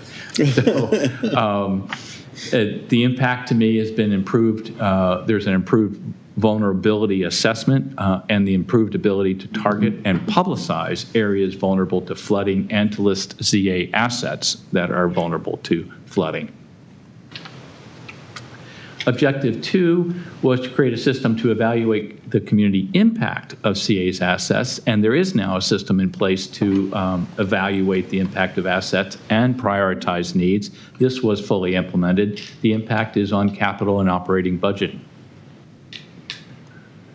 Objective 3 is to create a scorecard combining assessments and evaluations to prioritize capital and budget resources and investments by August 31st, 21. This is my faculty member. This has been done, but it wasn't done by the time identified, so you'll see that. There's a number of action steps here, and I think you'll see as we go through, there are 5 areas of strategic priorities, and you'll see 2 of those areas have more detail. This is one of those, and that reflects, I think, the priority of discussion among those. We'll get into that later. But under this objective, there are a series of action steps. And the first is to identify opportunities to provide greater access to all residents. One complication in that is to define access. We did not do that, but we'll get to that. This was a high priority staff, and it was partially implemented, again, because it was done, but not by the date specified. Action step 2 was done, develop an assessment tool to prioritize community needs and opportunities against available budget resources, and C, develop a process to identify assets that should be acquired, modified, or consolidated. All those were completed, although not by the date specified. Objective 3, or factors involved, I should say. I basically mentioned that. Action step C is in the process of being developed, so it's imminent here. The impact has been improved identification, improved rationale, and timelines for capital budgeting priorities. Objective 4 was to create a 5 to 10-year capital investment plan based on the outputs above, again, by April 30th, 2022. A long-term capital investment plan is in place, and improved monitoring and planning for long-term capital needs have been the impact this was fully implemented. Objective 5 was to determine the quality of revenue, which means consistency and dependability that is needed to support programs and services by April 30, 2023. This has been implemented, and the primary responsibility has been staff. The action step 1 was to create a zero-based budget review. That includes a competitive analysis of other similar organizations. Step B is to create a 5 or a 10-year forecast. Step A has been implemented, and action step B has been completed, and the 10-year forecast was issued in October of 2019. An update is planned for FY24, and the impact has been improved consideration for revenue priorities and budgeting. Next, we get into environmental sustainability. Here again, these 2 are the most intensive in terms of objectives and action steps. And that if you weren't part of the process, you would know that kind of garnered most of our discussion when we set out the plan. The goal here was to advance Columbia as a leader in environmental sustainability in Maryland. The priority was high and remained high, staff focused about the process and implemented. I just wanted to ask a question about the process.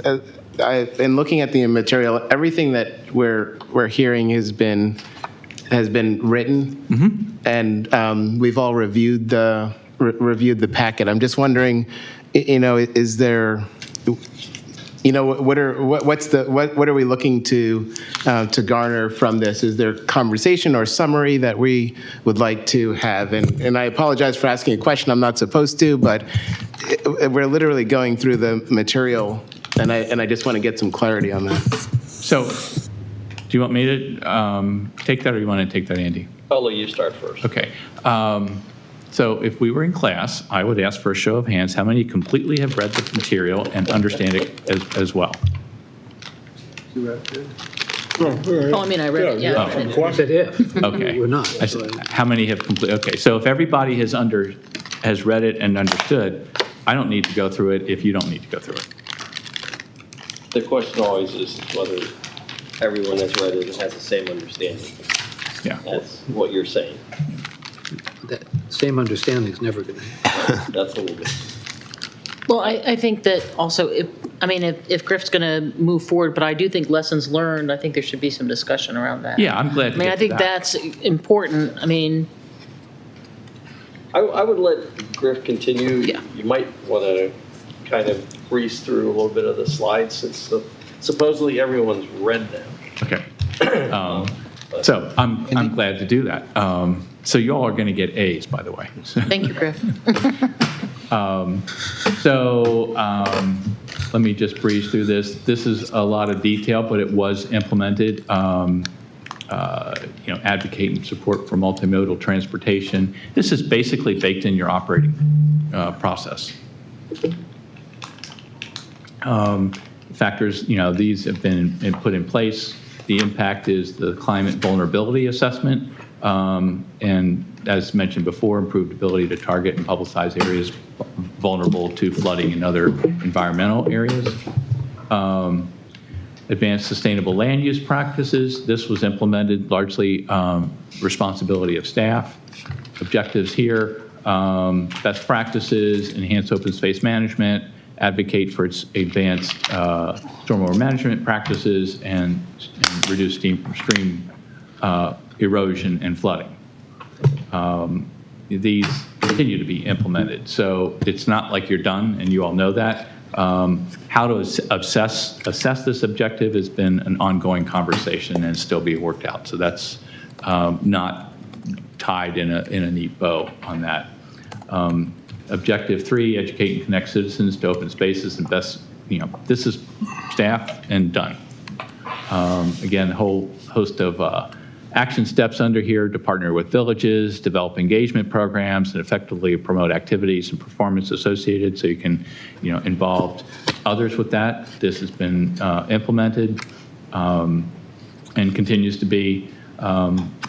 And CA will soon publish on its website the best practices in open space use and maintenance. I think, Dennis, you've mentioned this before. As you walk around open space, you see residents kind of taking up their own actions to help with that. And the idea is to continue not only to promote that, but to engage more of that. Leadership development. This is the second to last strategic priority, was to increase participation among a demographically diverse community, to serve in leadership roles in various committees and groups and on the CA board as well. Both staff and board have responsibility on this. I would count this as partially implemented. There have been strides made. I think you all know that. And I think you also know that there's much more to be done. So this is a work in progress, and I wouldn't say that this hasn't been done, but I would say it's partially because there's more to be done with that. Outreach to cultural and diverse communities, conduct an annual new outreach initiative. This was partially done. There has been, you can read this at your leisure, but the objective is an ongoing one, as I've mentioned before. Haven't put any measures in place, so it's really hard to assess directly the impact. The last area is the advocacy, and that the goal was to advocate on issues that are key to Columbia's values and its future as a unique, diverse, and master planned community. My assessment is it's both staff and board, and it's been partially implemented. The objective to conduct an annual evaluation of CA priorities and consider all stakeholders has not been done, again, for reasons cited before. There's been COVID emergency efforts, there's been leadership changes, there's been a whole host of things, in addition to defining what does the word advocacy really means. For some, it's legislative. For others, it's supportive statements and testimony and attendance at events. Objective 2, coordinate advocacy efforts with village boards. And there has been some, but I would say this is partially implemented. There's a ways to go on that, and it's also difficult to assess without measures in place. Objective 3 was to monitor these following issues, and I would say this was implemented. There have been various updates. There's been the Change in Columbia event. There's newsletters and so forth. To the extent to which it has impact, no measures were put in place, so that's pretty hard to assess. So this is probably where we're going to have discussion on this, but I would say my overall plan assessment is, developing a concise, well, let me go back. This is really what the goals were when we set out. A clear set of priorities that were concise and had metrics. The idea when we got together 5 years ago was that the metrics not identified would be later developed in many cases. Engaged stakeholders throughout, which was done, and engaged board and senior staff in a thoughtful dialogue regarding the issues, the goals, and the priorities. I think these goals were met. And the question really becomes, how successfully?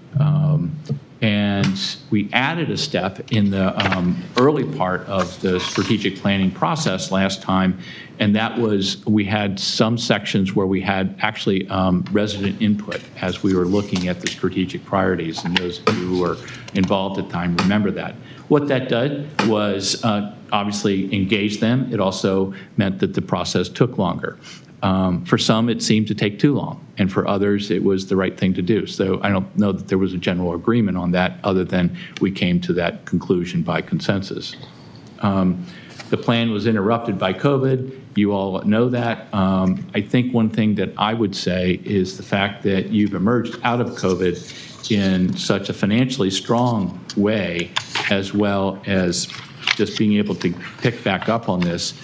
I see a lot of organizations, and I think it's remarkable that it's a testament to everybody involved, the staff, the board, the fact that, I heard a lot of stories about what it took to come through that, and you all know that, but I just think that's a really remarkable accomplishment. And to me, looking from a strategy standpoint, the resiliency of an organization like that portends the possibility that it has. It gives you a sense of a potential.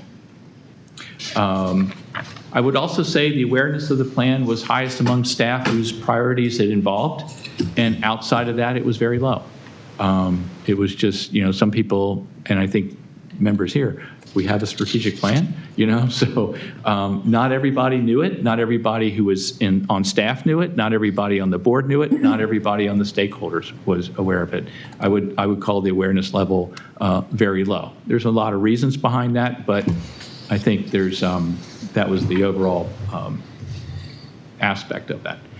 The orientation of the plan, I think, as you can see, it's basically focused on how should CA operate. And in that sense, it might well pass for an operating plan because it is so operational focused. Between the board and staff, there were 20 or more people involved in making each decision. Now, there were subgroups that were done along that, but the work of the subgroups was approved or assessed by everybody involved in that. So you might say that we had a pretty big crowd, both in conceiving and developing the strategic priorities and actions and whatever measures would come out of that. With a group that size, there's a tendency to make decisions by what all can agree to, and I think that was my observation as we did that. There's a couple of pitfalls that I would point out, and it would land on you all to assess what you think about that. But from my standpoint, decision-making by vote, when you're talking about strategy, is not a great way to go. It just means what's most popular. It doesn't mean what stands up to rigorous analysis, evaluation, and planning about what outcomes and what results and payoffs there will be from that, the logic and the data. Also, within any subgroup or any group of 20 people, you're likely to get subgroups that form around different opinions about what should or what should not be a priority. And rather than rigorous examination of logic and data and so forth, you tend to go to which has the which can outvote the other, which group can outvote the other. So that's a reason that I personally think that voting or consensus is sometimes not a great way to, or often is not a great way to go about strategy. And they can make for subpar strategy decisions. In CA's case, because the plan is largely operational, I don't think that occurred at all. But I would say if you're going to look ahead to plan strategy, the question is, what's the process that we want to do? I think when you involve a group that large, there's an opportunity that can be lost to really look ahead and make a look at current, future trends, opportunities, and threats, and make hard strategic choices and plans. To me, strategy is not just what you will do, but what you will specifically not do. Those are hard decisions. So I've added, lastly here, some considerations for the future. I think that in gathering the comprehensive data and information throughout is really important. I also think it's important, and this is a lesson that I take on myself. I don't say that anybody else. I was part of this, so this is what I would do differently. So I don't mean to say it's you, it's me too. If I was in this, in fact, it has changed the way I do this now. Involve and inform stakeholders along the way. If they've been asked for information, they're going to be curious, and there are ways to do that, but involve and get their input along the way. I also think, relative to the kind of organization that you are and the structure that you have, some kind of a smaller group, task force, whatever you might call it, committee of between 5 and 11 individuals are going to be better at drafting that than a large group of 20 or more on that.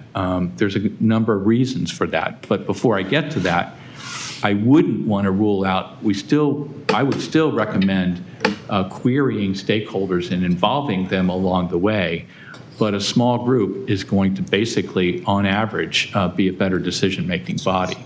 And there's a couple of factors. Rigorous examination, idea generation is better that way. The collective group intelligence tends to grow. There are a lot of studies on this, but it tends to grow and level off at about 10 to 11 people. Complexity of all kinds of factors actually tends to negate and the addition of more good minds. I mentioned subgroup tendency to form before. The other thing that a good strategy look into the future, I think if you look at your vision there and CA creates and supports solutions to meet an evolving need, the evolving needs of a dynamic and inclusive community, there's a lot behind that because this community really is evolving in a very dynamic way. There's a lot of inclusivity ground to be covered because Columbia is diverse. Various people have different ideas about how inclusive it is. There's a lot of potential for gain there. For that kind of thing, a good group needs high trust levels. And so that's the one thing that I would say. If you're going to be creative about getting to those places in your vision, the group has to have a high trust level on that. It's not like defending a thesis or anything like that. It really is, well, what's possible, and let's put it under rigorous examination on that. I also think the implementation is the most important part of a strategic plan and the most challenging because it's a long-term effort, requires constant focus. And so for that reason, I think it's wise to put in place, and this is relative to the low awareness of the plan, places where it's going to be reviewed, places where it's going to be updated. You don't want to wait 5 years to update a plan. You want to do that much more frequently and evaluate the progress. And if you need to make course corrections, you make the course corrections. So thank you for laboriously sticking with what I had to go through with that. I feel like I've just given a lecture to a class and they're like, Will this be on the test? We signed up for this. So what kind of questions or thoughts or comments? Okay, Eric had his hand up and then Alan. Yeah, I think one of the biggest concerns, and you mentioned it a couple of times, is lack of awareness. In fact, when I joined the board, I wasn't actually aware that we had a strategic plan until I was on the board for about a year or so. So I think the lack of awareness is a key issue that we need to certainly address with the next strategic plan. Along those lines, one of the things you mentioned in the strategic plan is that we actually created a zero-based budget review that includes a competitive analysis with other organizations along with a 10-year budget forecast. Where can you get a copy of those reports? I don't know where the reports exist. Susan, do you have a thought? We did a lot of that in the COVID scenarios, so I can look that up. Okay. And also, when will we get the FY24 update to those reports? So the FY24 update is to the 10-year forecast, and I don't know when you'll get that yet. Thanks. Ellen? I'm with you on the research around small groups and face-to-face and so on, but there's also a lot of work around large groups making decisions and so on. But I guess one of my questions is, I'm curious, what do you think would have actually been the benefits 5 years ago if we had used, what would have been different about our plan if we had used those recommendations? So part of what I would say would be the plan would be less operational. Because if you look at it, it really is, what could we all agree to? What you tend to get with a small group is, what if we do this? And then it allows you also to put up different, really logic trees and put rigorous analysis, but you're just not likely to do that with a group of 20 people on that. So one thing I think you might have gotten some, what about addressing this in the future? Maybe, and I don't know, but the part of inclusion, we didn't have much about inclusion in the plan. I suspect maybe inclusion might have been a bigger part of that. That might have been one example. I don't know that. But those kinds of things, I think more a higher level of creativity and pushing the bounds. It might not have stood for the whole thing, but sometimes you need those in order to really look at the future and what the possibilities are. You really need to push the boundaries and then subject it to the analysis. And I think we would have gotten that. Thank you.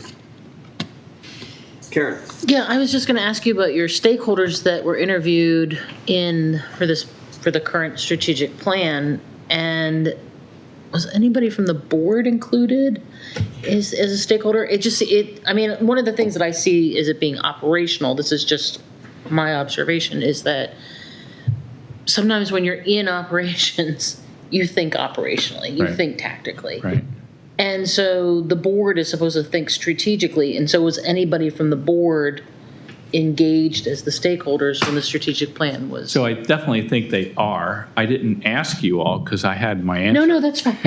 You had a low awareness of it. But I do think the board should be involved. That's why on that, I think it should be diverse positions. So those 5 to 11 people should have board members. They should have staff members. Yeah, but I was talking about when you listed out the people, when I saw the list of people Right. that you had talked to, I didn't see board members on there. Maybe I just missed it. I didn't put it there. Yeah. Okay, but they were included. Yeah, I talked to you all about Okay. that. Yeah, I could easily add that in. I just, Okay. yeah.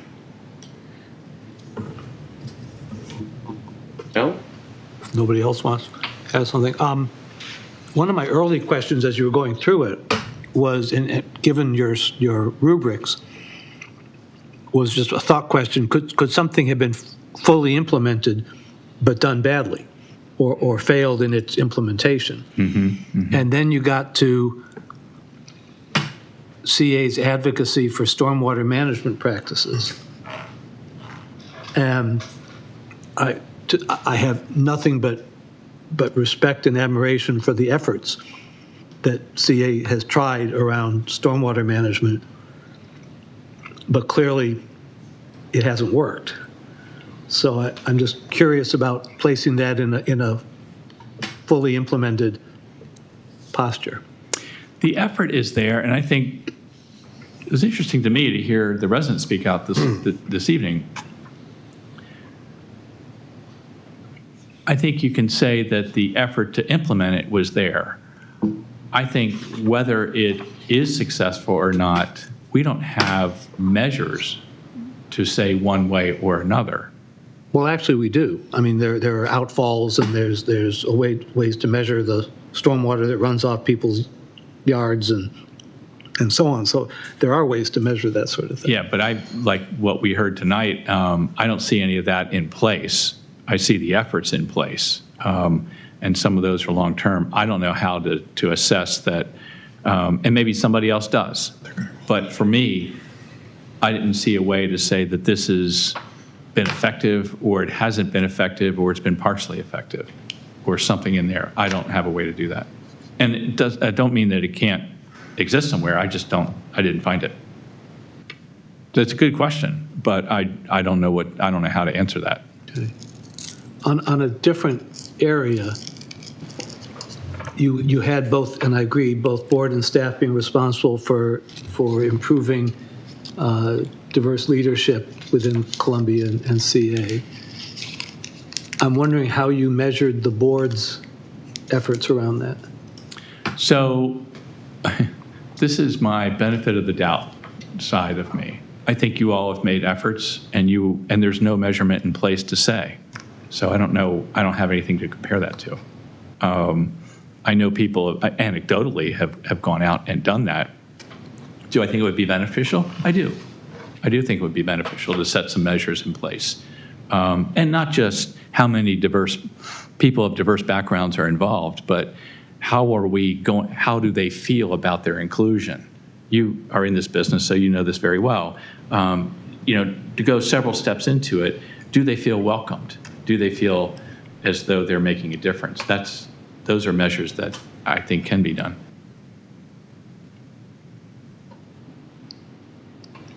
Keith, did you? Eric? Could you go into a little more detail about how resident stakeholders were engaged?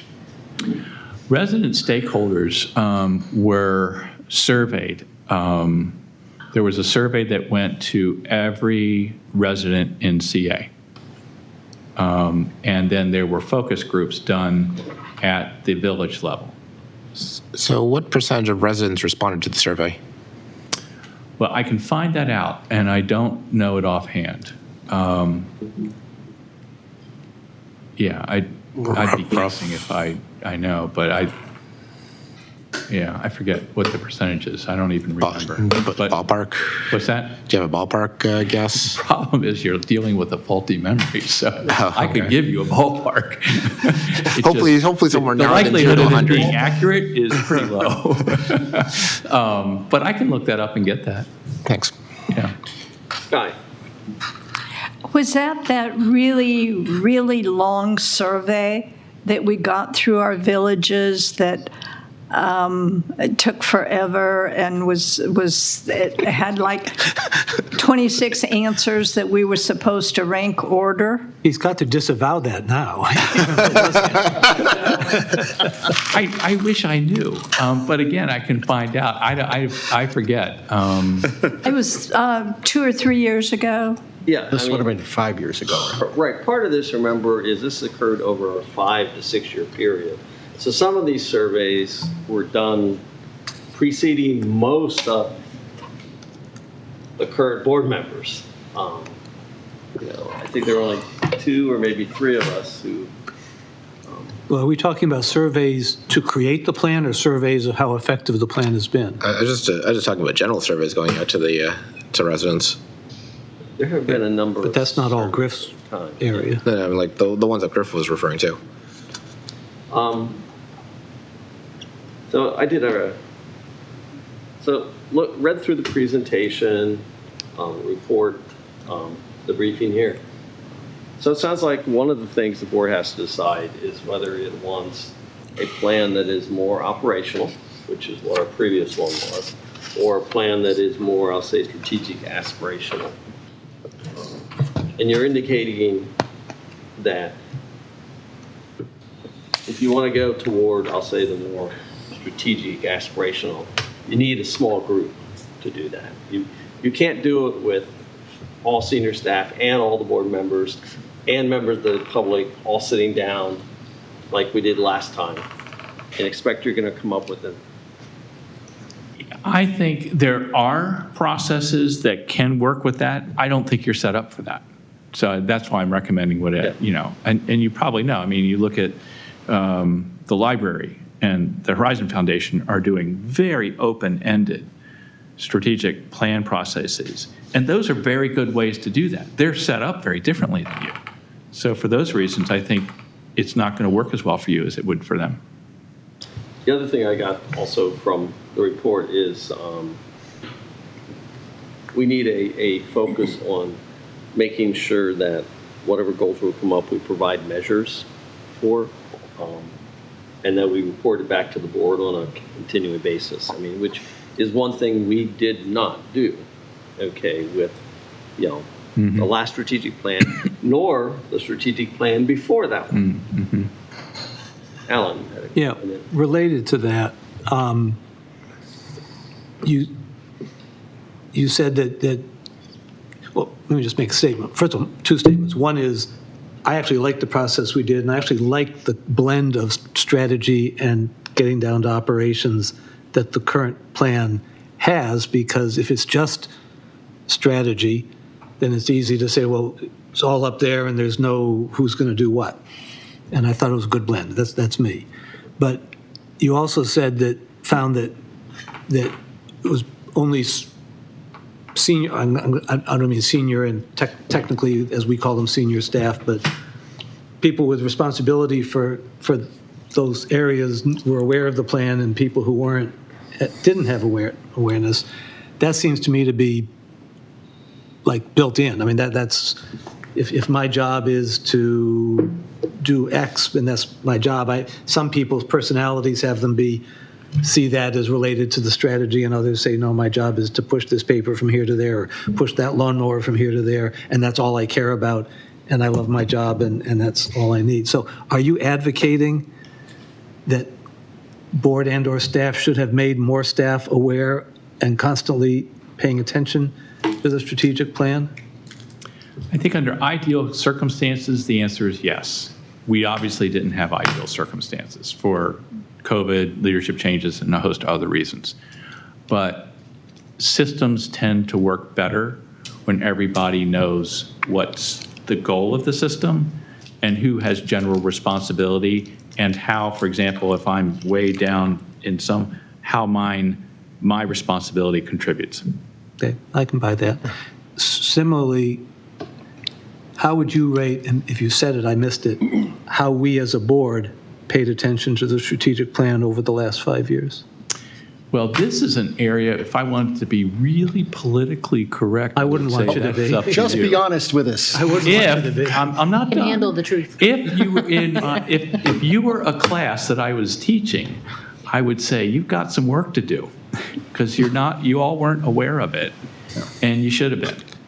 How would that have shown up in your estimation?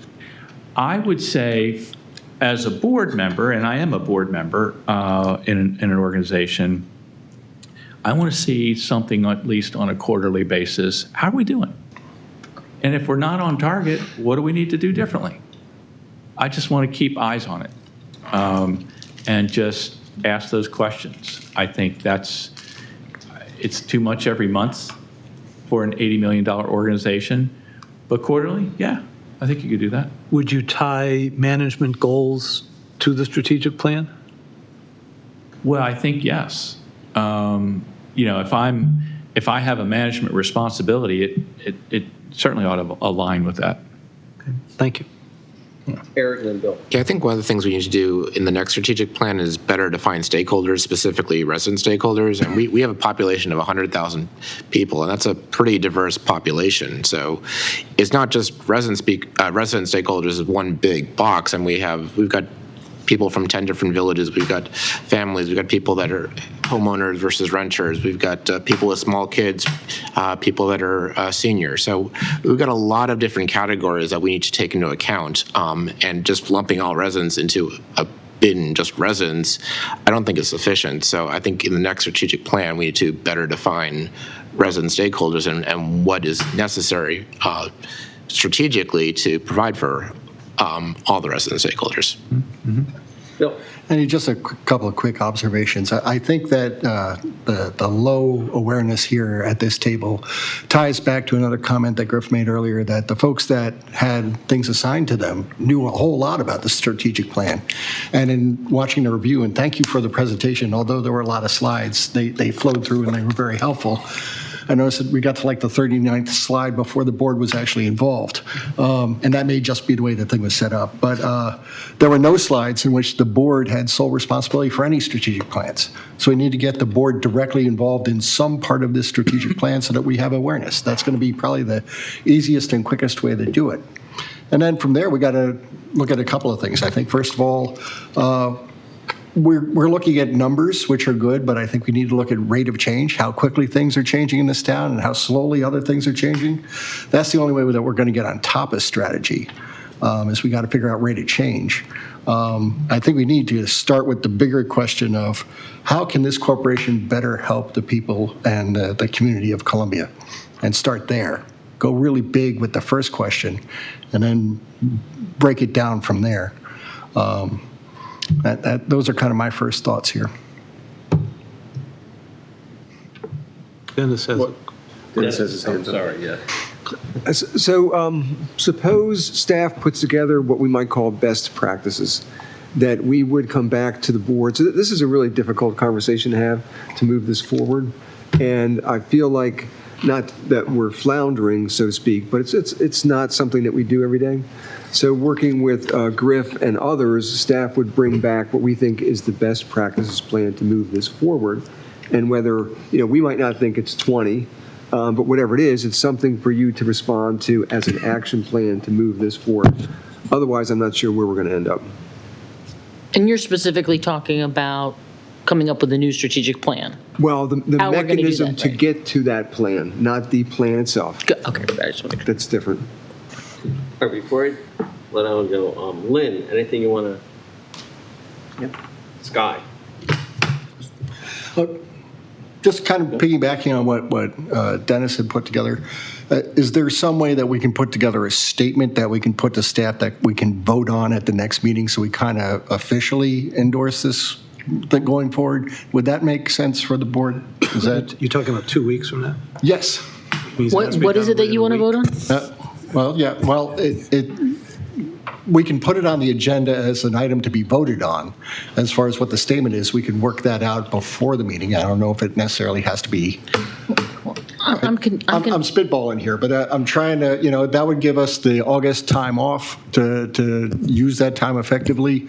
If we don't, then we're starting cold back in September again, and we're running out of time in this year. What are we voting on? I'm not quite clear on that. The direction that we are going to give staff as far as the mechanism development for creating this strategic plan. Dennis had just said that staff would take a look at it. I think it'd be a good idea for the board to vote and endorse that procedure. That's all I'm saying. I mean, yes, Karen. I think Dennis wanted us to, I don't want to speak for him. I think he was proposing that they set up best practices for us. I think that requires some review and a little bit of discussion. I don't know that we would be prepared to vote on that in 2 weeks. Okay. Well, what I heard was that staff can go back and actually prepare best practices and mechanism, and then that can form the board's discussion, which will probably be in September, on do we accept this mechanism or we do that. Could you speak closer to the mic? Sorry, I'm sorry, Scott.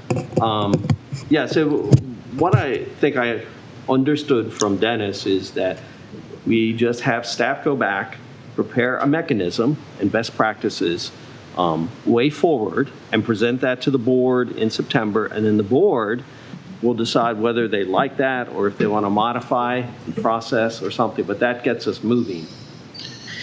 Is that right? You've got Keith and Eric both. All right. There. No, I got a whole bunch of hands here, so we're going around. So Keith. I guess I thought we were getting a retrospective, and then where we are now is what I thought we voted on, and everyone agreed that we were going to put committees in place that were going to handle these pieces so that we could be really efficient with it. And then we delayed the committees until a later date in the year. And now we're proposing that the staff come back and develop a framework. And then we're discussing a vote in 2 weeks. And then we're talking about September. I'm candidly lost as to, where we're going, what's going on, and if we're going to unwind all the decisions and discussions that we've been having for a number of months. And it just feels like we're wasting time. All right, let me go on. Eric, then. Yeah, so could Dennis, could you create a flow chart, a process, basically a schedule flow chart, sort of like the one we was created for the CEO search? Could you create a similar process flow chart for developing a strategic plan that you could put together, present before the board, and that could be voted on? In September.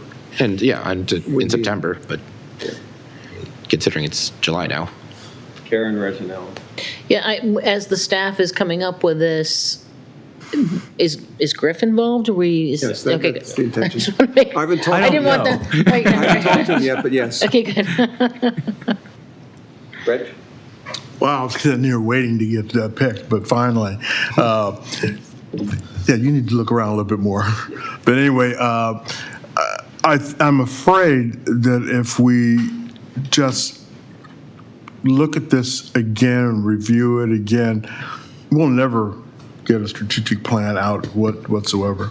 So I kind of like the idea of the staff, come with best practices, because I think it really, a lot of these priorities or goals, objectives, are really with the staff.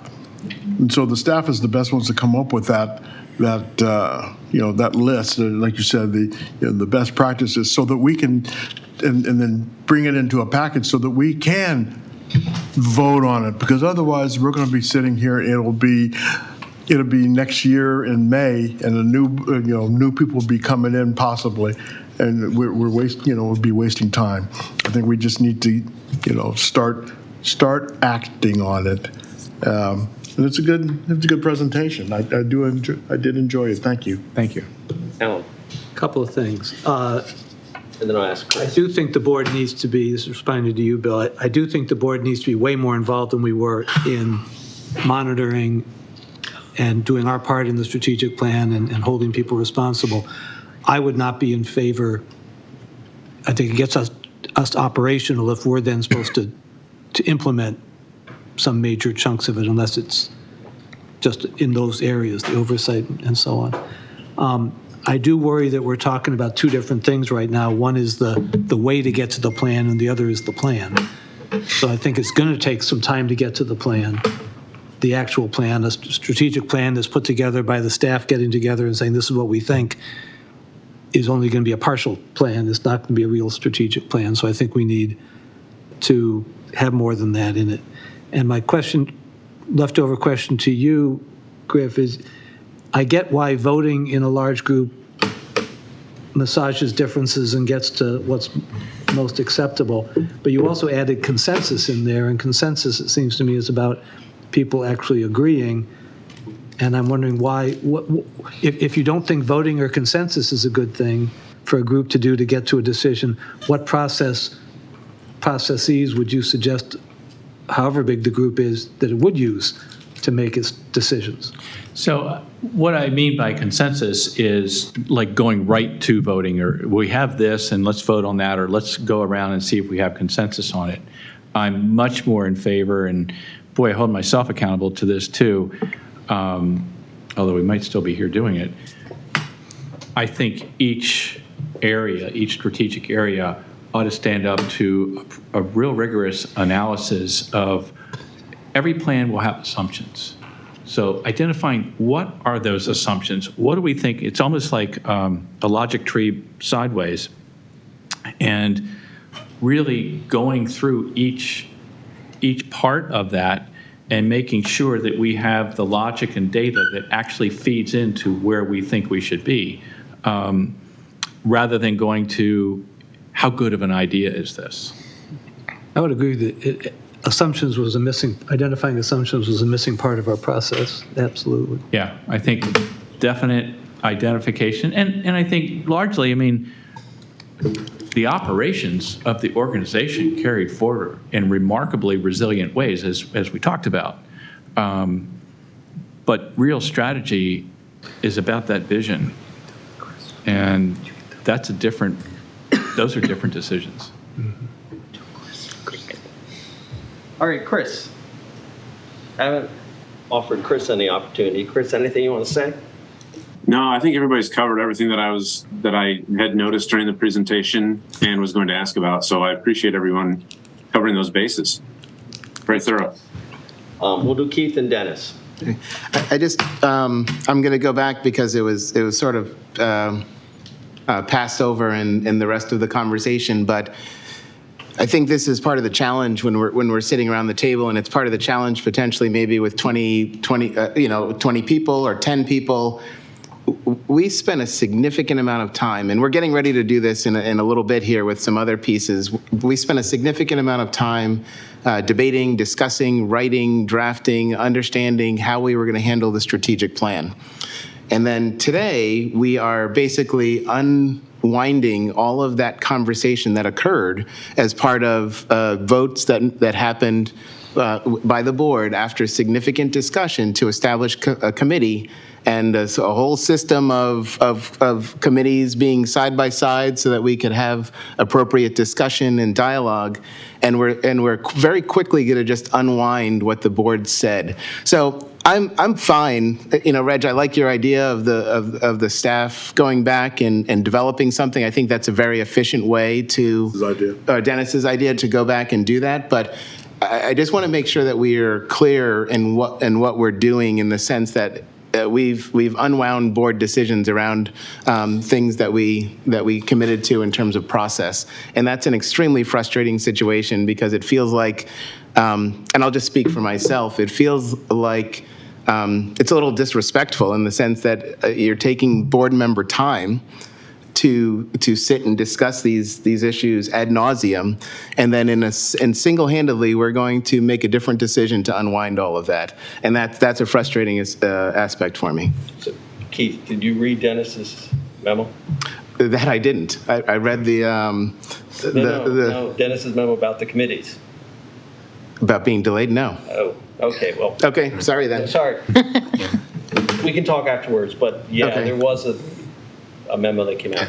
But was that part of the board package? No, it was No, it was separate. Okay. Yeah.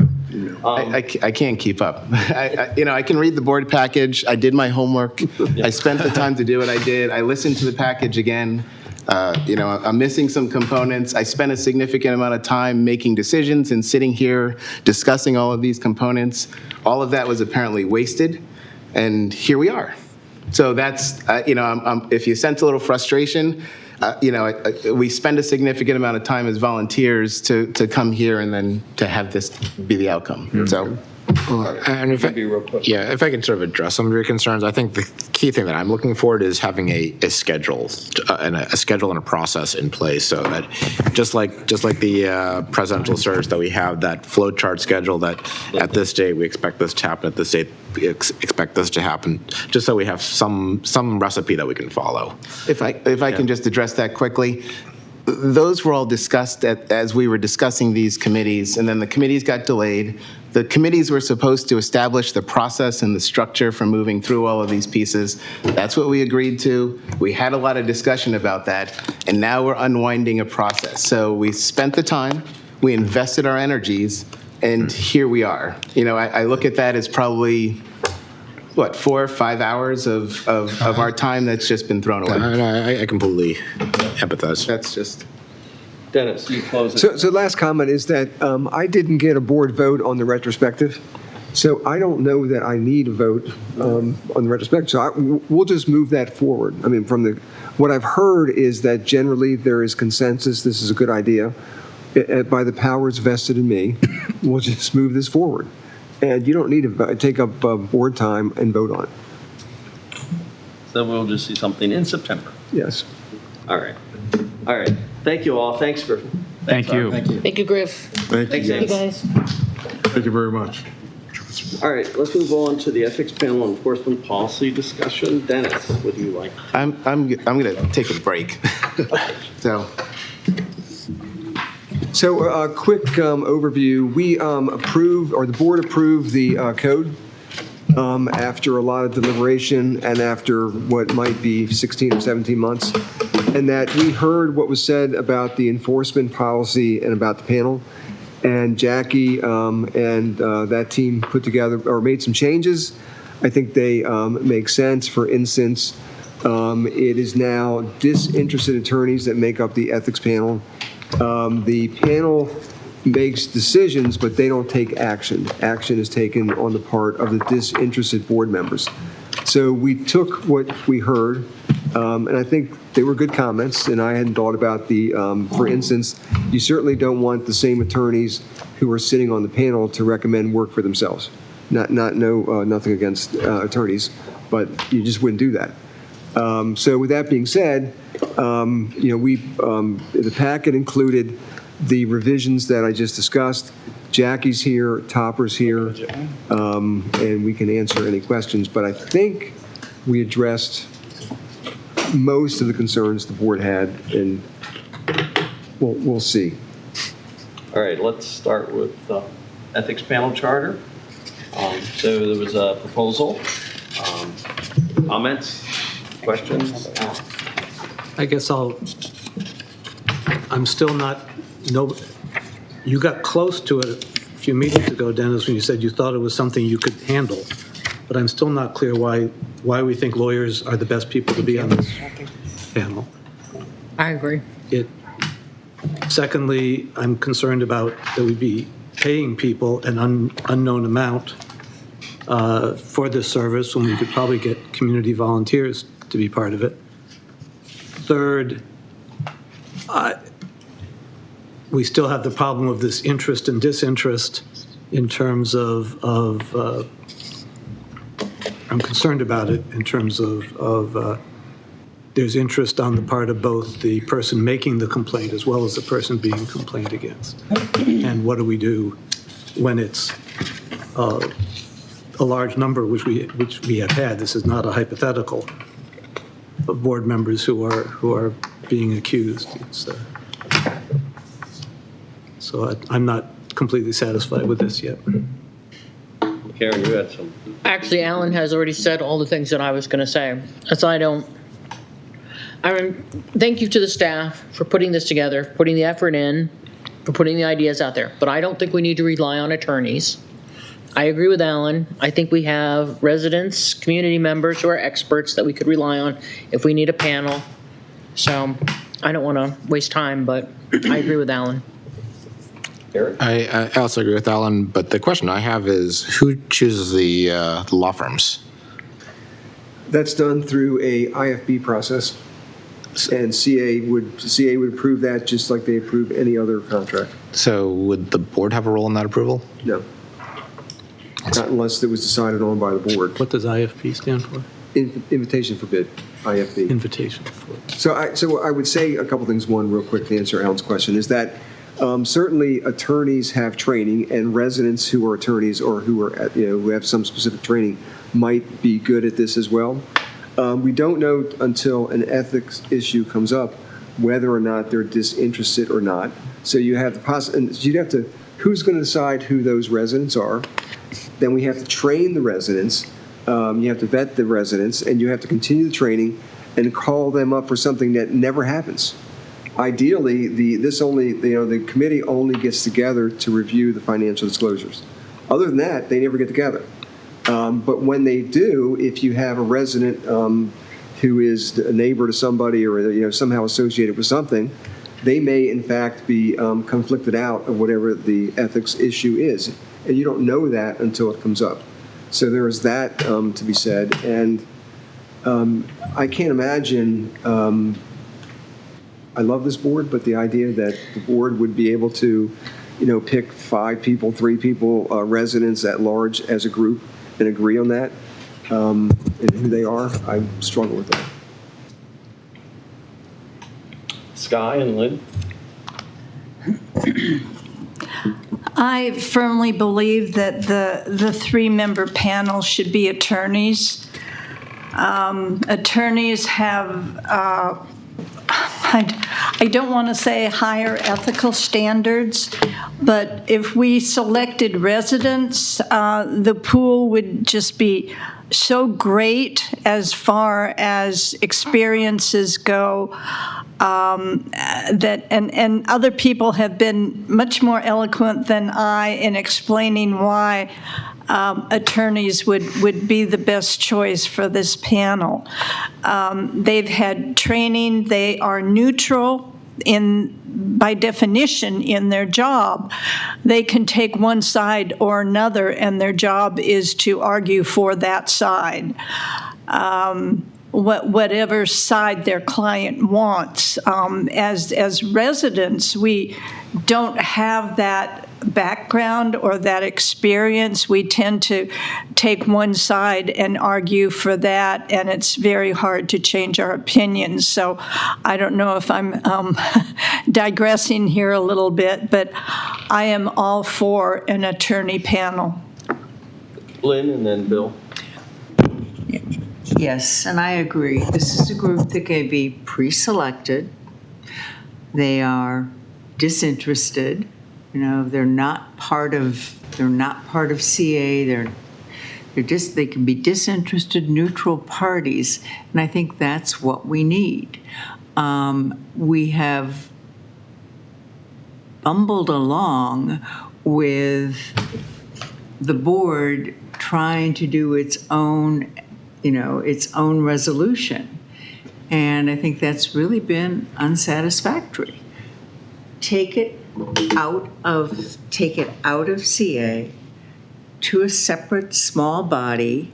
Again, we may never use them, I hope. But I agree. Okay, Bill and then Chris. I would have to say that I think that the charter as proposed is appropriate. As far as the lawyers, as people have been talking about, this panel sits firmly on the side of the operational side of the House. And we don't group shop our IT security. I'm sure there are many talented IT people in Columbia, but we don't group shop that. We don't group shop out all of our accounting. There are plenty of talented CPAs out there who we could probably tap to do on a volunteer basis. This is an operational panel, and we need professionals who are going to be brought forward to make serious decisions on any future complaints that are submitted. I think it's critical that we do that. It has always been my experience in my professional career that the ethics policies of the organizations I've worked for were always handled by legal. That was just the way it was always done. I don't see this as a departure. I think this is in line with my work experience and my experience in general. So I think that the charter as written makes a whole lot of sense. Chris?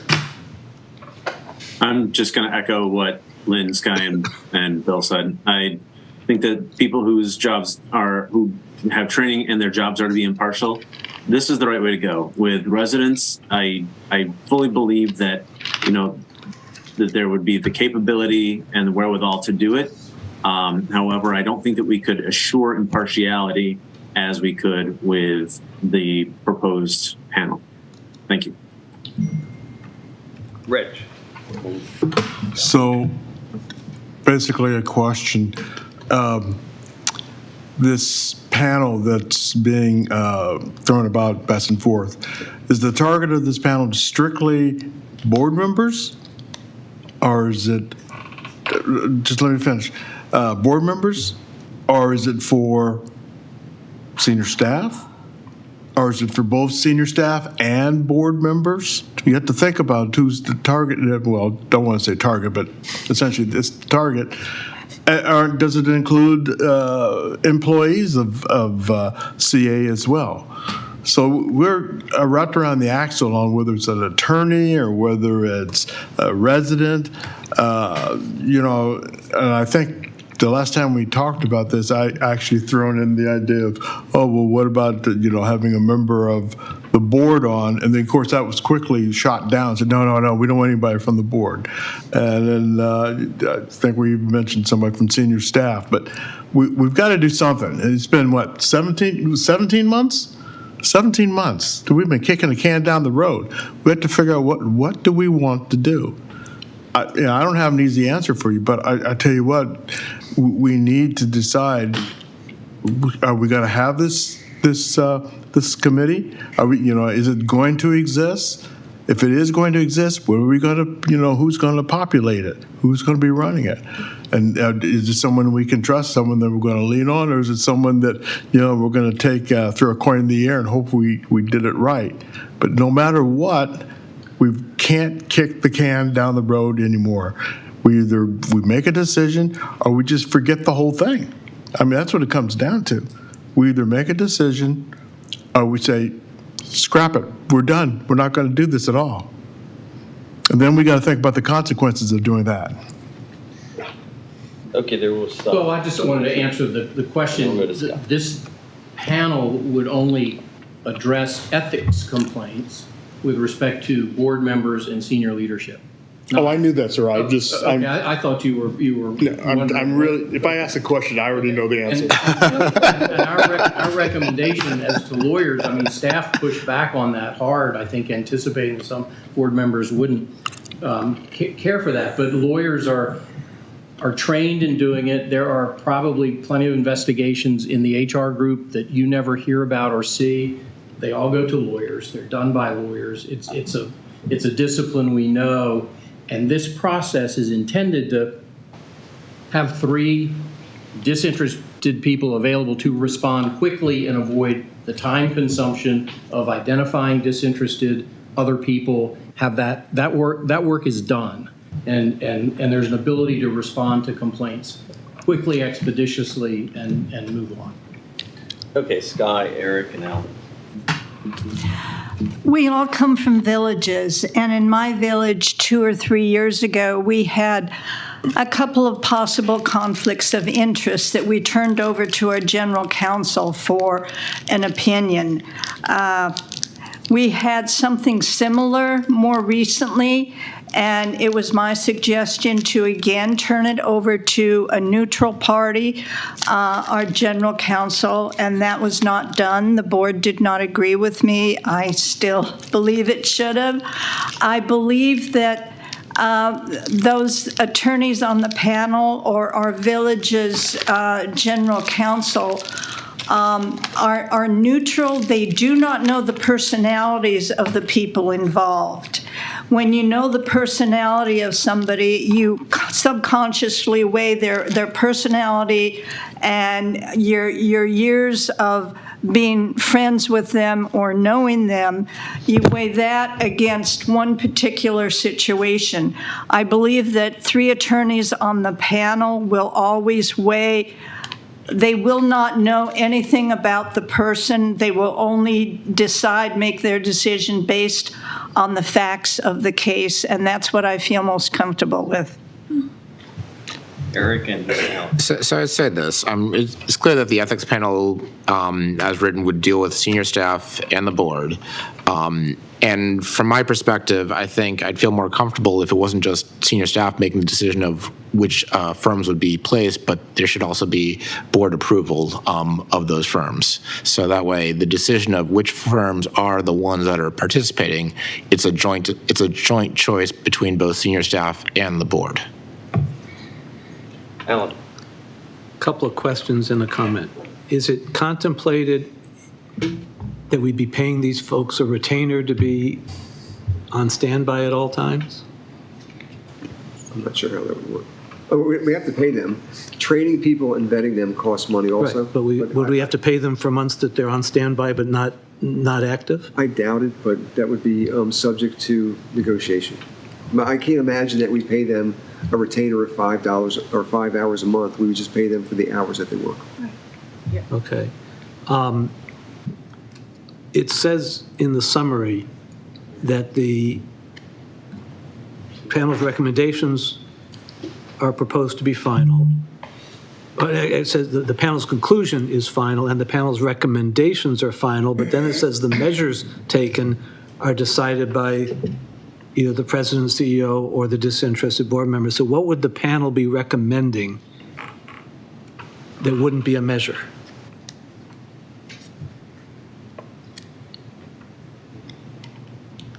I'm not sure I understand the question. If you look at page 1 of 2 on the memo, under attachment A, ethics panel charter, third bullet, authority. Okay. It says. Excuse me, Alan, could you confirm, are you talking about the memo or the actual charter document? The memo. Okay. The memo. Thank you. Sorry, I was looking at the charter document.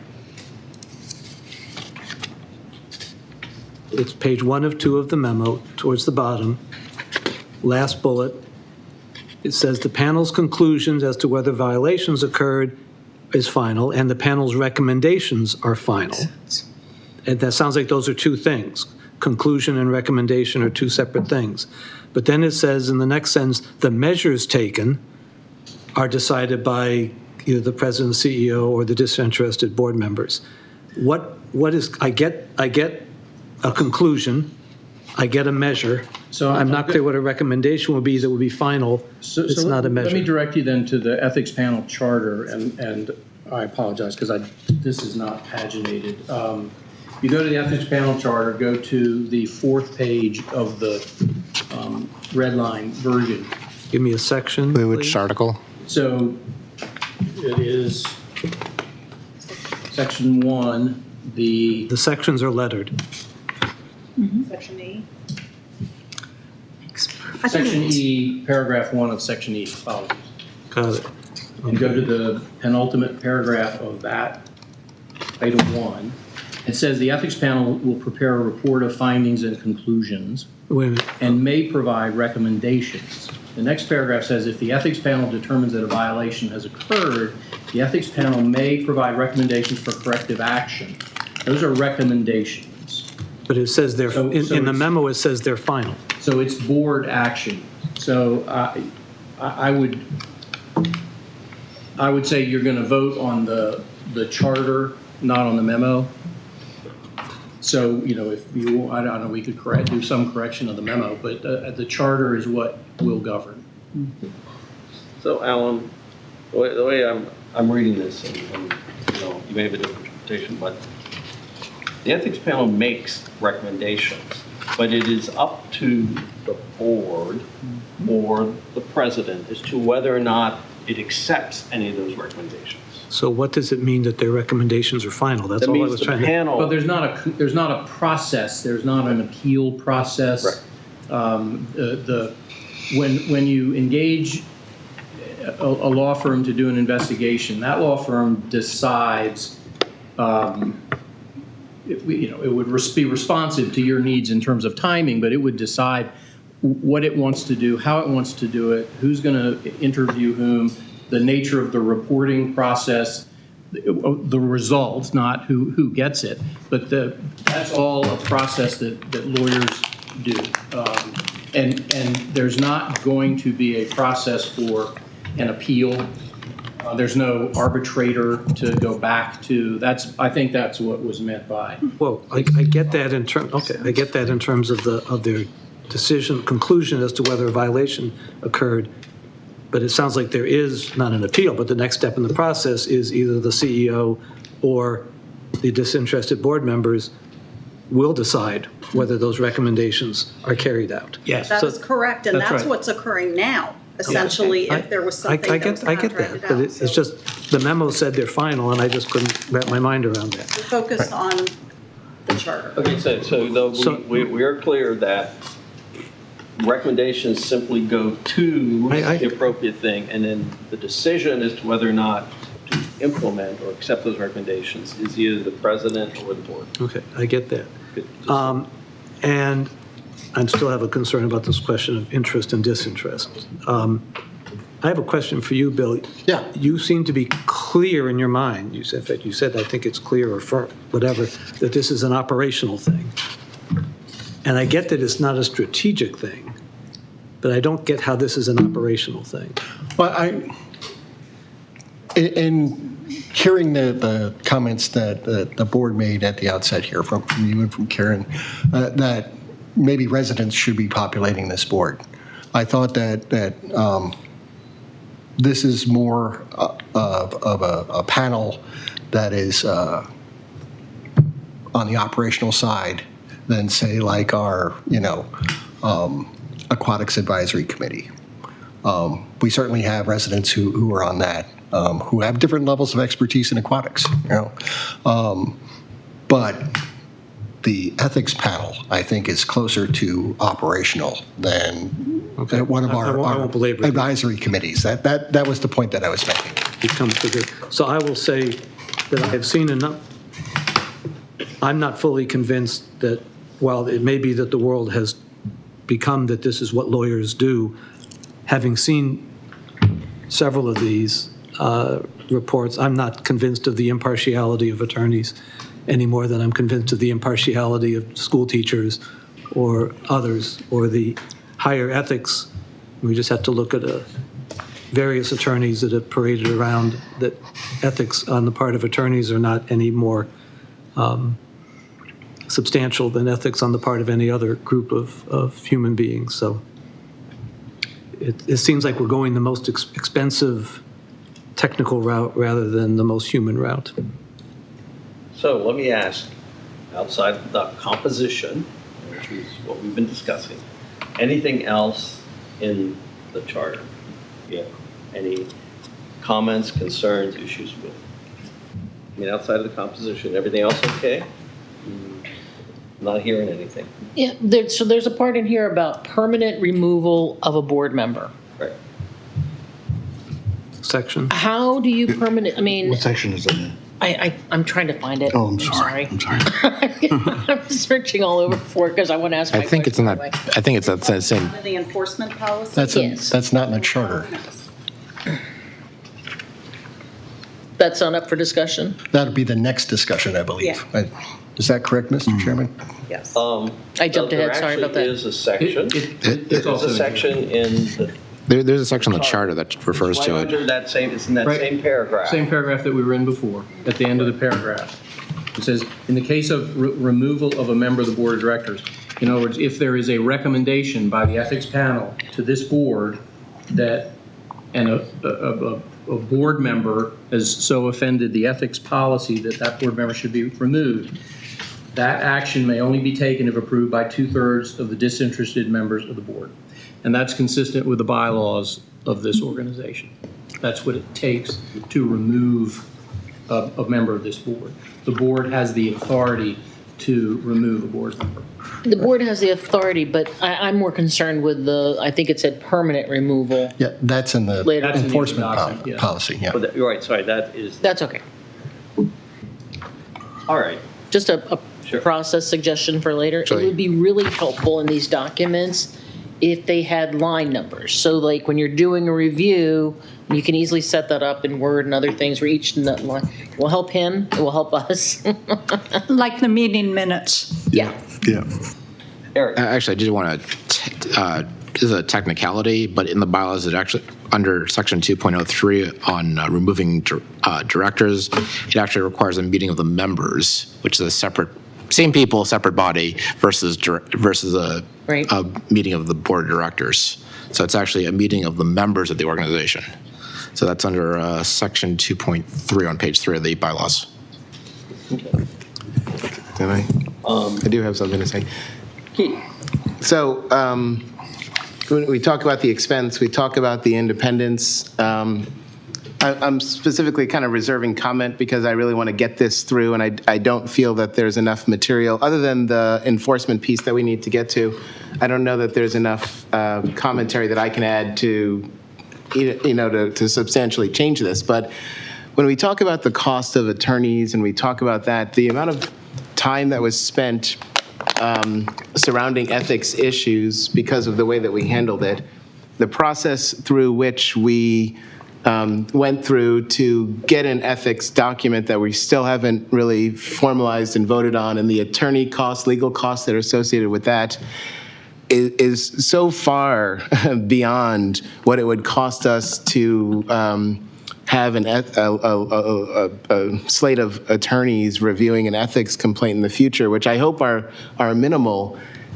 So it's just amazing to me. And when I say cost, I'm really talking volunteer hours also. I think all of our time is valuable from that standpoint. And having an independent group like that who is used to doing this, I think would be a really good investment. And I really take a look at that as an investment, especially when we had some conversations about, independence of legal counsel and so on and so forth. I think this is truly an investment to save our time in the process.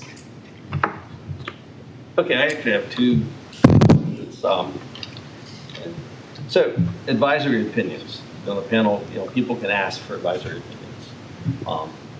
In my mind, they should be considered confidential because they're coming from a panel of lawyers, basically providing guidance. Is that the situation? I'd like to address that now before something happens and people ask for these You may certainly ask for any advice from counsel be framed as legal advice from counsel, in which case it would be labeled attorney-client privileged. Bill, Eric. Technically, it involves personnel, right, inherently, right. so. But I just want to bring it up before we get into the situation where somebody says, well, under, it should be released because it's just an advisory opinion, but, okay, Eric. So if it's attorney-client privilege, who from the client perspective has the privilege? Is it the SLT? Is it the board? Is it all of CA? Is it some people of the board? Who owns the privilege? It was addressed to the board, and the board would have access to it. The entire board? Yes. Alan? So if I'm reading this correctly, this number 2, advisory opinions, any one of us, any member of senior leadership, so we're talking, what, about 13, 15 people, somewhere in that vicinity, depending on how we define senior leadership, has call to encumber the organization's money to get this opinion from the ethics panel? Is that what's being contemplated here?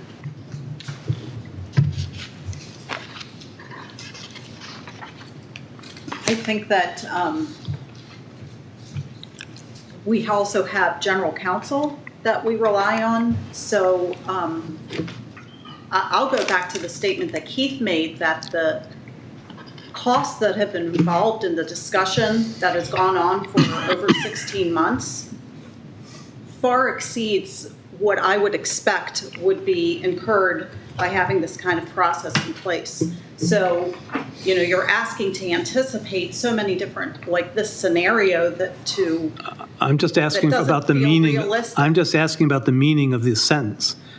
Because as I read it, and I just want to make sure we're all understanding it, any individual member of the board of directors, the president and CEO, who is both a member of the board of directors and any member of senior leadership, as any individual member, may go to the ethics panel and say, I want your opinion on this. The ethics panel will then take whatever measures they need to take and whatever time it would take, whatever it would cost, and any individual one of us could request that, and it would happen.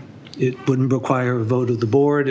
I just want to make sure we're all clear that that's, if we think that's de minimis, fine. But I think the thought process was that is another service that could be provided by this panel. It doesn't have to be available, but that's part of the value of having this panel available. It's not foreseeable to me that you would do that unless you had consulted counsel first and gotten either conflicting answers or answers you're not happy with, and this body would be available, yes. And if you would feel more comfortable as a board specifying here what it would take, maybe a majority vote or something to help control that, tunnel of activity, then I would say entertain that edit. Okay. Bill. With respect to that part of the charter, the way that I read that was that the core of this is that if a member, senior leadership, if there was concern that an ethics violation existed, forms could be filled out that could be investigated, yes. And then this also says, if you're not sure, but you do suspect that this might be a conflict of interest or an ethics violation, or, all in the same bucket there, also could be submitted. And I thought it was, hey, if you're not sure, you could also do this. You wouldn't want people existing in an organization saying, well, I thought something was going on wrong, but I wasn't sure. So I thought that it made sense to say if you were unsure, this would be a source to find a determination. Or prospectively, before something happens. Certainly. Some arrangement is entered into. But again, presumably that's a question I think staff would pick up the phone and call counsel and get some guidance on. But it could be that council's unavailable, council's conflicted out, or council gives the answer that you're not comfortable with. Yeah, there might be a time consideration or a conflict, like you said, with particular people in the organization. You're right, exactly. Yeah. Keith has his hand up. Okay. I just think, I see what you're saying. The piece, as I was processing that and rereading that, I think there's a reasonableness argument that any one of us is bound to and tied to in terms of our fiduciary responsibilities, whether it be as an executive or a senior leadership team or a board member, that we wouldn't be frivolously utilizing CA money to pursue, 10 advisory opinions a month or something along those lines. I think I might file an ethics complaint if you started filing 10 a month, right? I'd say, hey, you've spent $5,000 this month on getting advisory opinions. So I think there's some balance in it and some reasonableness to it that I think exists. So I agree with you 100% that that's what it says, and I think it's good that you pointed it out. Al? Moving on, thank you for that. I'd like a few words. Statement first, then question. It seems to me that our financial disclosure reports are the least of it. I mean, maybe other people have much more complex finances than I do, but yes, here's where I work, and thank you, and that's about it. I'm not clear why staff isn't seen as adequate as they seem to have always been in the past to review those and then flag anything that's a problem. Why had this be put over to the ethics panel? I thought was to adjudicate things that arose, not to. This seemed like an unnecessary addition to me. So I don't know who put it in there, but love to hear why you did. So that came from staff, and I didn't really think to question it. I think it's perfectly fine. I suspect the process now is that staff reviews them, goes to the audit committee with things that should be brought to the attention of the audit committee. There is some staff judgment in there, and maybe I'm wrong. Maybe all of them get handed to the audit committee. I don't know. But I've certainly seen organizations that have some level of staff judgment. I mean, if 15 reports come in and say none, none, none, none, none, at least there would be a report to the audit committee that 15 said none, these 3 have things we think don't matter, and these 2 you have to pay attention to. So if I could ask if it came from staff, who on staff put it in there and why?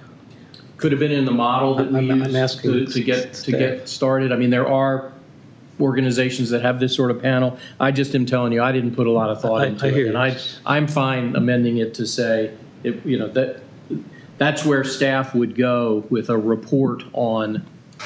If they had a problem with somebody's financial well, and they disclosure. could actually, I mean, often it's a compilation. It's not a detailed naming of everybody, and it's just a compilation that we got everybody's report, we got them on time, and there's nothing revealed in the report. That's an audit issue, not an ethics panel issue, it seems to me. So historically, the board and the senior staff's financial disclosure forms have been reviewed in-house by general counsel. So it was moved to the panel to go along with the spirit of that we are remaining objective and independent with ethics-related matters and with the ethics program when it comes to board members and senior staff. Nothing more than that. Just seems like an unnecessary expense and a waste of attorney time that has been handled quite well and easily in-house. Historically, there has not been a lot that has come up that has had to be dealt with in those disclosure forms. If there was something that did have to be dealt with, we have addressed it through an independent and objective party instead of it, the way that we've been operating. And well, that makes sense to me, but this says that they're going to review them all, whether staff sees an issue or not. So that, anyway, yes, that doesn't make sense to me. That's what I'm saying. Okay, anything else on the chart? Let's go to the policy for reporting violations. Okay, so this was revised to basically incorporate the ethics panel Any comments or questions? Eric? Yeah, this has actually been a fairly large revision from our current enforcement piece. My first question is under last paragraph under section D. It says that if an employee or board member is terminated or removed as a result of any substantiated violation of the code, they shall be permanently banned from working or serving on behalf of CA unless, in the case of a board member, 2/3 of the disinterested members of the board of directors approve ending the ban for that individual, or in the case of employee, the president CEO approves the decision to rehire the individual. So I basically see three cases. In the case of team members, this is pretty much reiterates what we have for our current rehiring process, our current rehiring policy. So I don't think this changes anything for team members. Is that a fair statement? For the SLT, I see this as irrelevant because the SLT and anyone hired directly by the CEO, well, it says here that it needs to be approved by the CEO. Well, if the CEO is hiring someone, and it would make sense that the CEO would approve their own hiring decision. So I think in the case of the SLT, this paragraph is irrelevant. In the case of the board members, I see this paragraph as being superseded by our charter under Article 7, Section 3, that says at the corporation's annual meeting, the members of the corporation then office shall elect each Columbia Council representative as a director. So our charter clearly states that every member at the annual meeting shall elect every Columbia Council representative, and you get elected to that position by winning a village election. So given that text in the charter, I see that this paragraph with regard to board members is completely superseded by the charter. So given those three things, does this paragraph have any practical effect? So the bylaws, as you just observed, the board in their capacity as the members of the corporation can remove someone. That's not in the context of the annual meeting. I think it would go back to the community, and if the community then re-elected and sent back this individual, yeah, you're in a real taffy pull, and you'd have to have that resolved. But bylaws now say that you can remove someone, and I'm not sure. The bylaws have always said we can remove someone. So the question I have is if someone were removed and they've won their election again, this says you would need 2/3 of the board disinterested members of the board to end the ban, but the charter clearly states that every Columbia Council representative shall be elected. Every member shall elect each Columbia Council representative. So it seems to me, reading the charter, that the charter would supersede this paragraph. So how would that work? You'd come back and you wouldn't be seated. You'd be sent back to your neighborhood association unless the board, it would be a vicious cycle. Oh, the members all meet in April or May. So you have all the Columbia Council representatives. One of them might have been subject to a ban. And per the charter, they would all get elected by the members. So it seems to me that the charter would supersede this paragraph.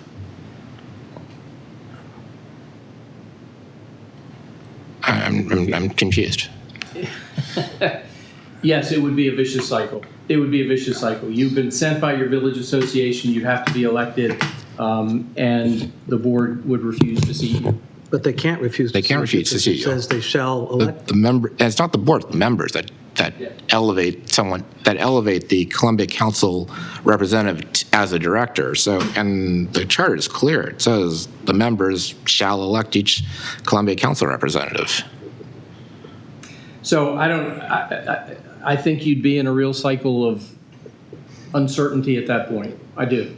And what would trump what? I think this board would look at you and, I mean, they made a statement to your village association. If your village association continues to send you, I think the board would probably have to sit back and vote 2/3 to let you sit. Well, I feel like I think if we're passing a policy, we need to have better certainty, especially, and I think good governance demands that we have better certainty, especially in the cases where a policy looks like it's in conflict with the charter.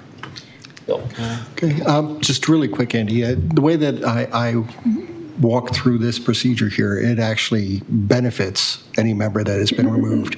The charter, as Eric said, is very clear. The board has the ability to remove members.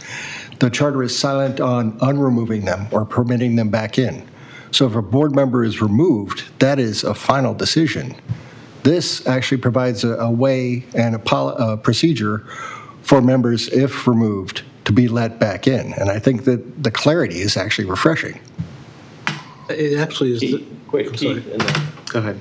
It's actually the reverse. The charter is absolutely crystal clear that if somebody gets elected by their village to the Columbia Council, they become a member of the board of directors. That's something that the members of the corporation shall do. So it's crystal clear in the charter that must happen. It's the bylaws that are silent. And in fact, the charter is silent on removal of directors. I believe it's in the bylaws. Where I'm sorry, yes, so the charter, which trumps the bylaws, is crystal clear, as Eric said. That if somebody is a member of the Columbia Council, the members of the Columbia Association shall make them a director of the Columbia Association. That's black letter reading of it. I think this is sort of the nuance of all of these pieces, and I guess we could get some clarifying work, but the board of directors is who's removing and voting per this policy. The members elect people to the board of directors, but the board of directors doesn't have an obligation to overturn the ban. So it does get into a vicious circle. So, and it's because of that whole member director thing, and they're two independent bodies. So you can put as many people as you want through, but if the board of directors doesn't want that, that's the hole that we get into. So I think the big piece that we might be concerned about is the permanently, maybe. Is that the concern about needing to remove that? Because rather than talking about the verbiage, can we talk about the function? Like, what is it that we need to occur rather than talking about the conflicts? Well, my concern is anything in this policy that has any conflicts with our existing bylaws or charter. Sure. And this paragraph. Do you have a suggestion? I would just strike it. That removes the conflict. Okay. Can I read one thing that might provide some clarity? Because I asked for how could the CA board prevent a board member from returning to the board? So tell me where the flaw is in this, because I'm really not sure. CA does not have the authority to prevent individuals from running for election or being nominated by their village board to fill a vacancy on the board. If an individual who was previously removed for an ethics violation returns to the board through an election or a nomination, the board's obligation under this proposed enforcement policy would be to immediately vote to remove that individual. As a practical matter, if the board could not generate the votes to immediately remove that individual, and that would be as per section 2.03 of the bylaws, then by default, the individual would be back on the board. Including this ban in the enforcement policy obligates the board to affirmatively consider and evaluate a formally removed director's return to the board, but it ultimately cannot and does not undo the requirements of the section 2.03 of the bylaws. So it at least has the board contemplate and consider, what are we going to do now? So Does that? Well, that leaves the question. So now you got 2/3.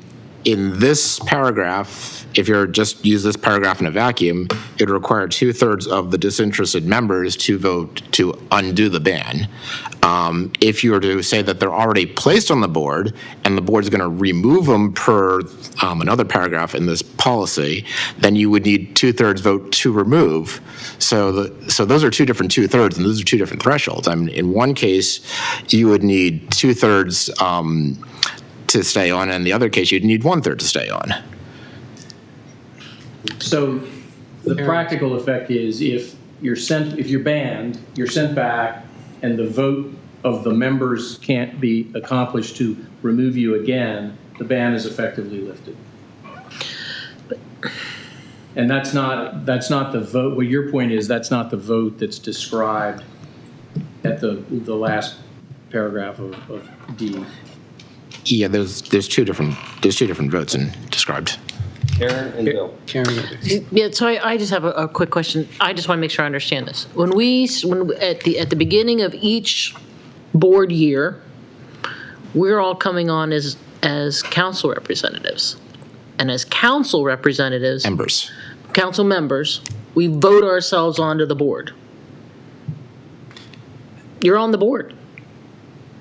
So then you'd have to take a second vote. So if you've got this person who came back and the board doesn't want them, then you're going to take a second vote now? Because that's basically how I'm interpreting it, is that now you really can't, I mean, it doesn't make sense. So the board and the members are the same in this non-stock corporation. They are But we're not. When we first get here, we're not. We're not until we take that vote to vote ourselves onto the board.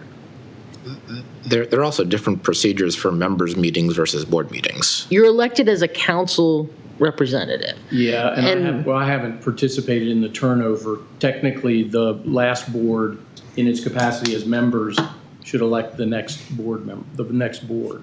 The board is the members, I believe. But I don't know how you've been doing. You might well have been convening as the members and electing yourself. I'm not going to quarrel with your legitimacy, but I think there's a good point as to the inconsistency of the requirement of how we would enforce the ban, and we can go back and fix that if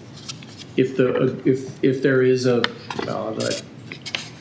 I'd make the provisions consistent. Bill. Okay, let me just make sure I got this straight.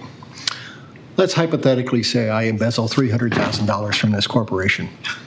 I'm found, panel makes a recommendation, says this guy should leave, board says, disinterested board member said that's right, he should go. I take that $300,000, I give 300 people in my village $1,000 each. They elect me back to this board, and you welcome me back with open arms. There is something fundamentally wrong with that, and we need to make sure that doesn't happen. That's what we're talking about here, guys. So Bill, is there something you want to share with us? Absolutely.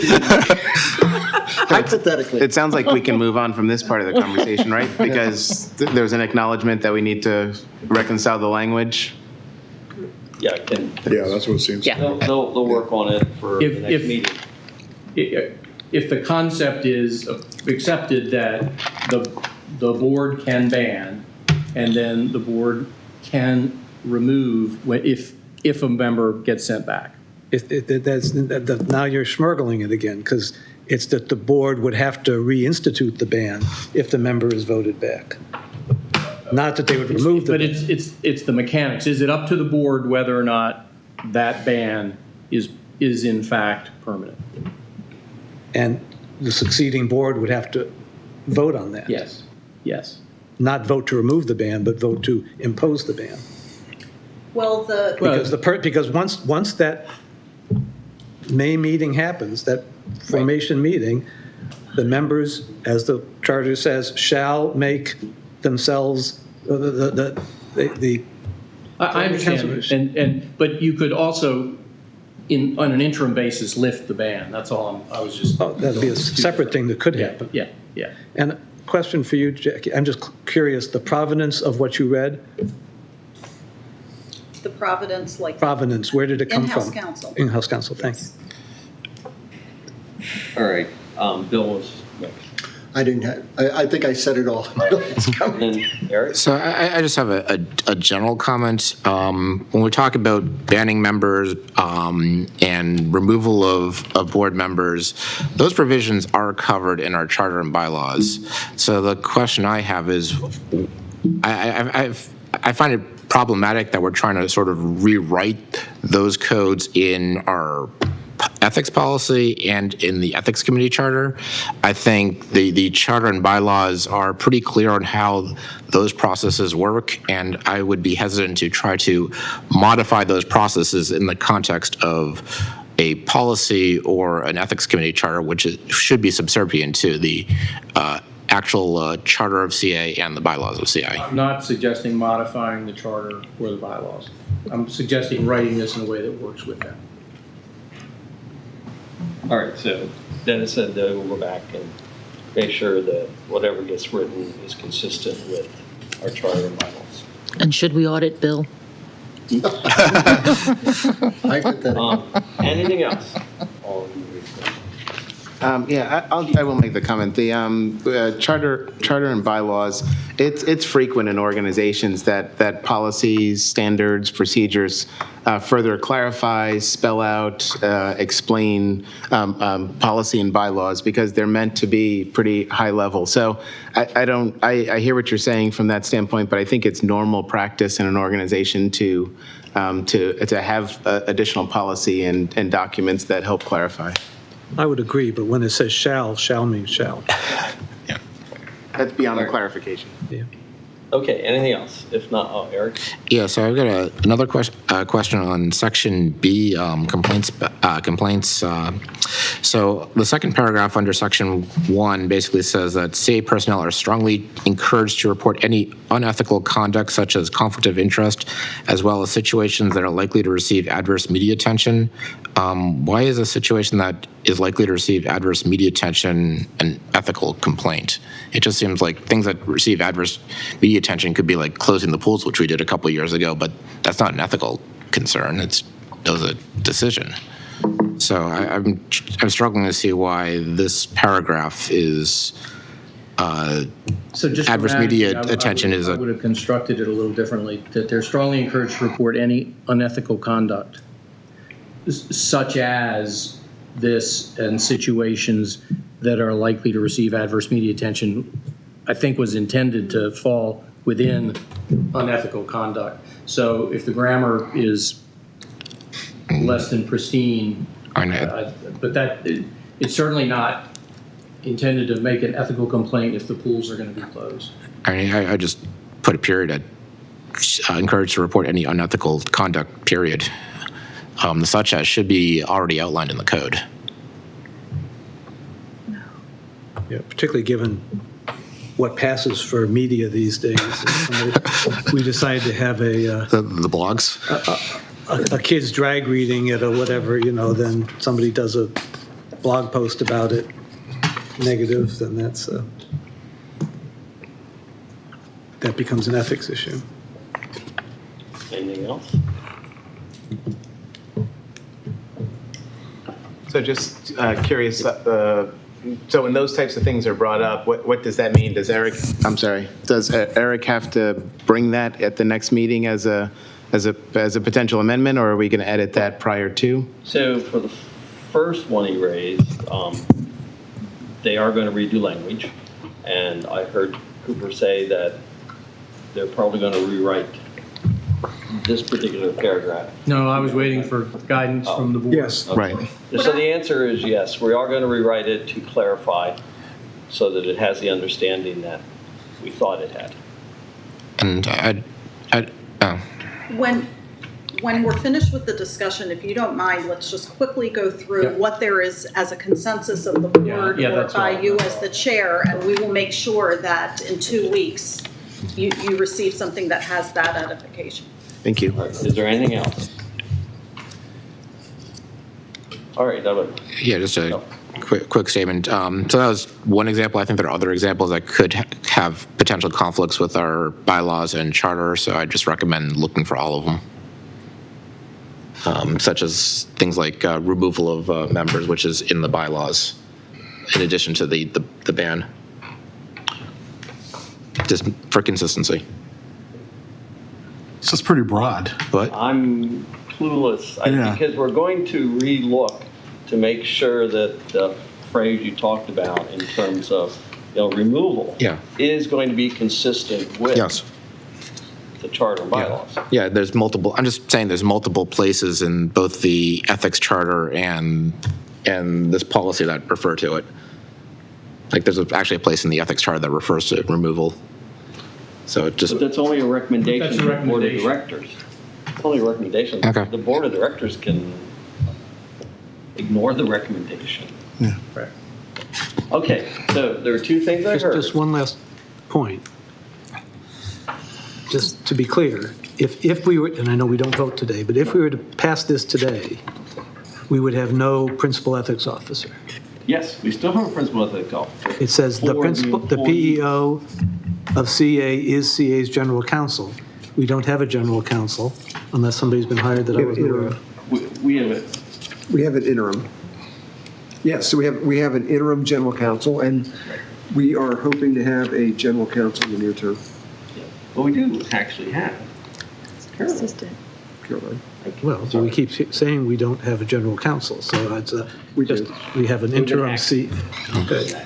Just like we have an interim president. Okay. Okay, so two things. One is making sure that the removal discussion is consistent with our bylaws and charters. And two, redoing the wording on the second paragraph under 1 complaints by CA personnel to structure it so that it talks about unethical conduct. Right? Two things. Those are the only two I heard. Yep. Right? Well, I mean, no, I mean, for us, from the board's perspective back to staff saying, look, when we see this at the next meeting, we want those two sections addressed. This is up for a vote at the July meeting.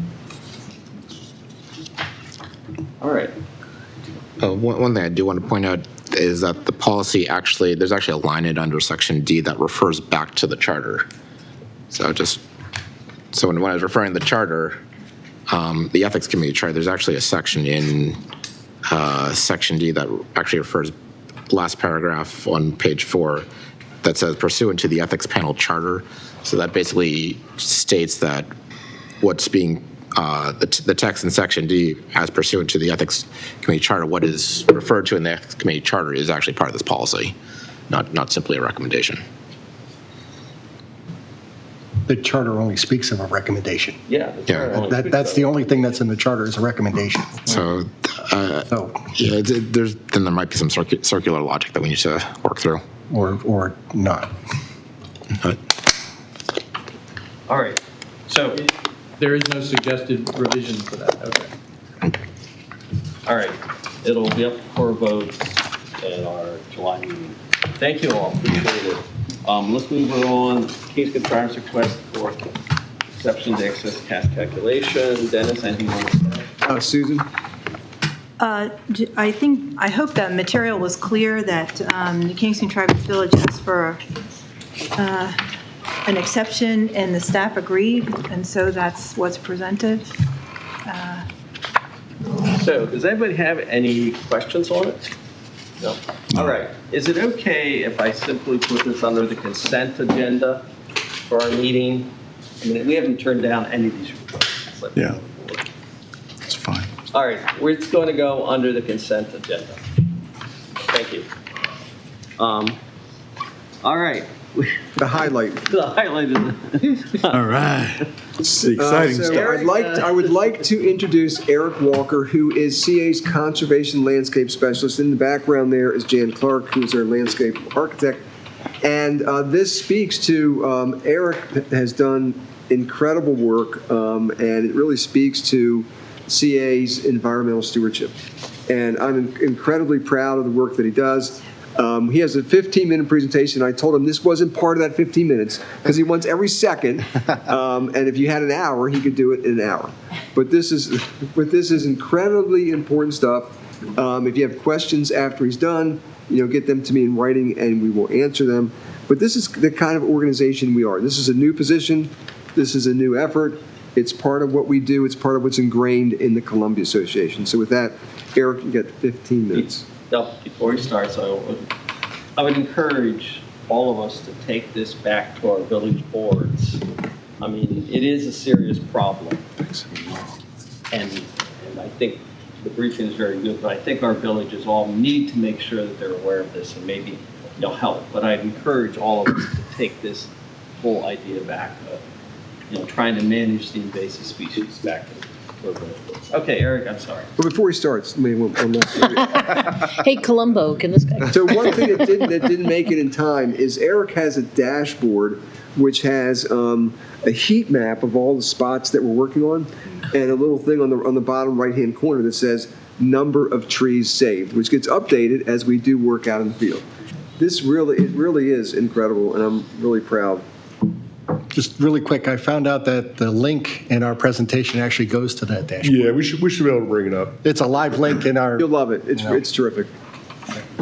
Okay, so yeah, my name's Eric Walker. I'm the first conservation landscape specialist with CA. Thanks for having me tonight. I'm really excited to talk to you guys about this. So a little bio about me.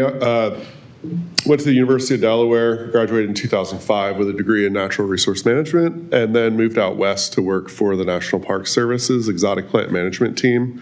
There's a little map in the bottom left with the regions that covers. And then I moved to the noxious weed control program in King County in Washington for 4 years, where I was an inspector.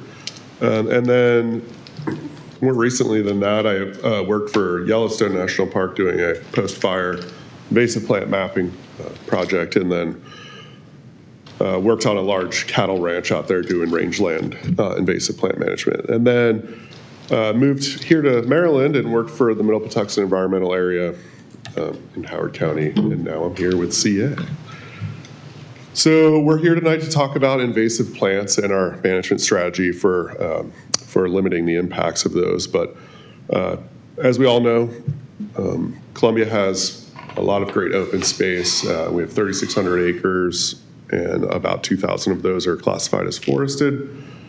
The problem is these invasive plants have about a 50-year head start on this effort we're leading now, and so they've grown to problematic levels in Columbia, and we'll show some of those here in a second. And so we are developing a strategy to limit these impacts and improve open space forest health. And so it's not just invasive plants, but that's what I'm here to talk about tonight.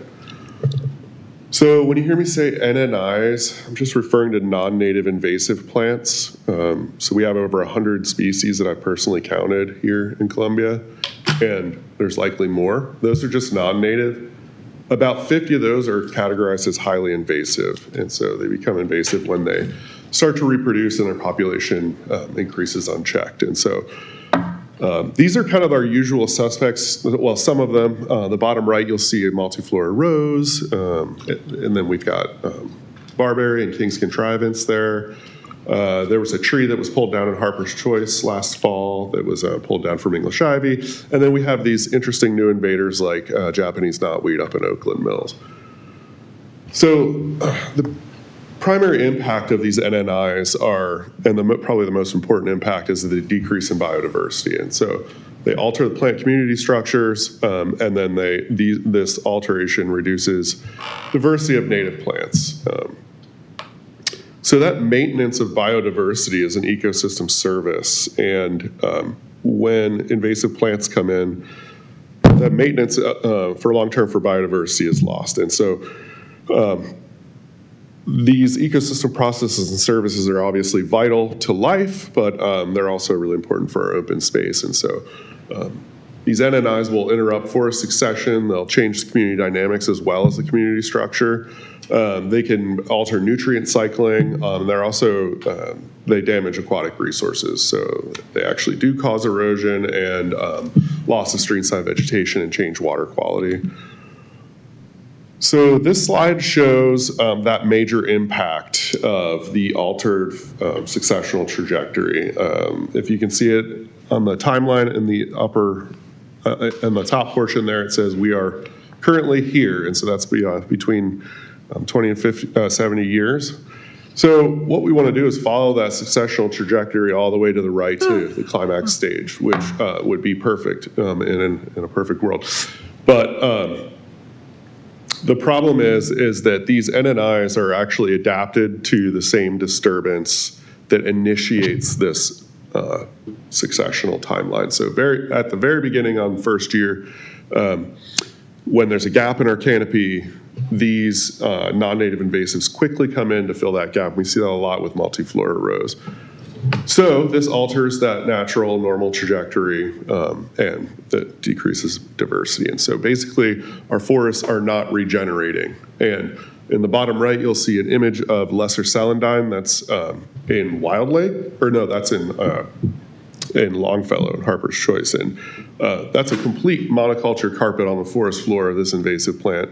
And what happens is the saplings from the shrubs and trees of the native plants and also other herbaceous perennials, they try to push up through that layer and they just simply can't. And so this ultimately does not lead to regeneration, which we need to continue on this pathway. And then deer browse is a major contributing factor, and then we also have challenges like climate change coming, and so that has been shown to change forest successional trajectories as well. And so NNI vines, so the effects we just talked about, they're not readily observable, they're slow changes in time, but these are readily observable impacts. And we have the usual suspects of these NNI vines on the right: English ivy, bittersweet, Japanese honeysuckle, we got wisteria, porcelainberry, winter creeper, lots of different species, but they all have an impact to our trees. And so they pull them down from their sheer weight, especially English ivy. They'll smother them, cover them up, not allow them to photosynthesize the native trees that they're on. They can wrap around them and girdle them. They also encourage disease by that surface area of the bark. And then they compete for vital nutrients at the base of these trees. And then they can also create hazard trees by just leaving standing dead trees after they're dead. And then, so they do impact aesthetics. They're pretty ugly. And these hazard trees affect pathway use. So they also have, these NNI vines also have this really interesting effect on creating new edges. And so as these trees are pulled down if you have an edge of a forest patch, as the ones on the edges are infested with vines and pulled down, more NNIs come into that spot where that tree used to be, and the vines move to the interior of the forest patch. So it's kind of a double whammy. It's not only killing the trees on the edge, but it's also moving inward and allowing more other NNIs to come in. And then, of course, why is this important? Our urban tree canopy protecting that. And then climate change is, introducing species from the south that haven't been here before, like kudzu, and it's also providing longer growing season or growing days. And these NNIs will emerge earlier in the spring and stay around later till fall. So it's just going to get worse with climate change. All right, so what do we do about these invasives? Well, we need to control them and reduce their populations. So we have these best management practices, and why do we use them? Well, these BMPs tell us how to control NNIs safely and efficiently. They're always usually backed by peer-reviewed, published research, and they provide up-to-date guidance on how to do this, and they're constantly updated and improved with emerging research. They're also widely available. They're already out there and published.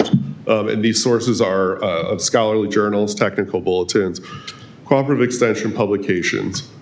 And so let's talk about the specific control methods that are recommended in those BMPs. The first most common is, actually the most important is cultural. And so that's manipulating the system to prevent establishment and spread. And there's all kinds of things you can do for that. One of them is EDRR. That's early detection and rapid response. So that's finding new invaders, such as kudzu if it shows up, and responding to it rapidly. We can also reforest our canopy to encourage shade to outcompete some of these NNIs. So those are examples of cultural methods. They're often the most effective, but they're also the hardest to perform. And so the next common method is physical and mechanical. So this is hand pulling and digging using weed wrenches and physically just removing the plants. It works really well for some species like barberry or garlic mustard can easily just be hand pulled. We don't need other methods for that. Now, a mechanical control method would be like equipment, forestry mulchers, chainsaws, mowers. These are actually really useful in a lot of cases, like preparing a site for restoration, but a lot of times they don't often fully control aggressive NNIs, like hardy perennials.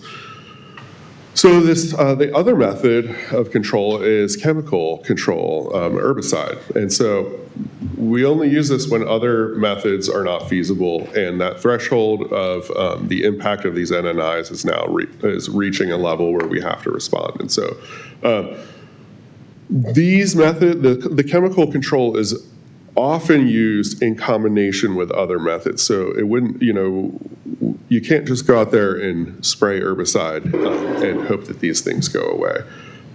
Also, the chemical control is highly dependent on the target population, the individual species that we're targeting, the stage of growth, because the window of control is often very narrow.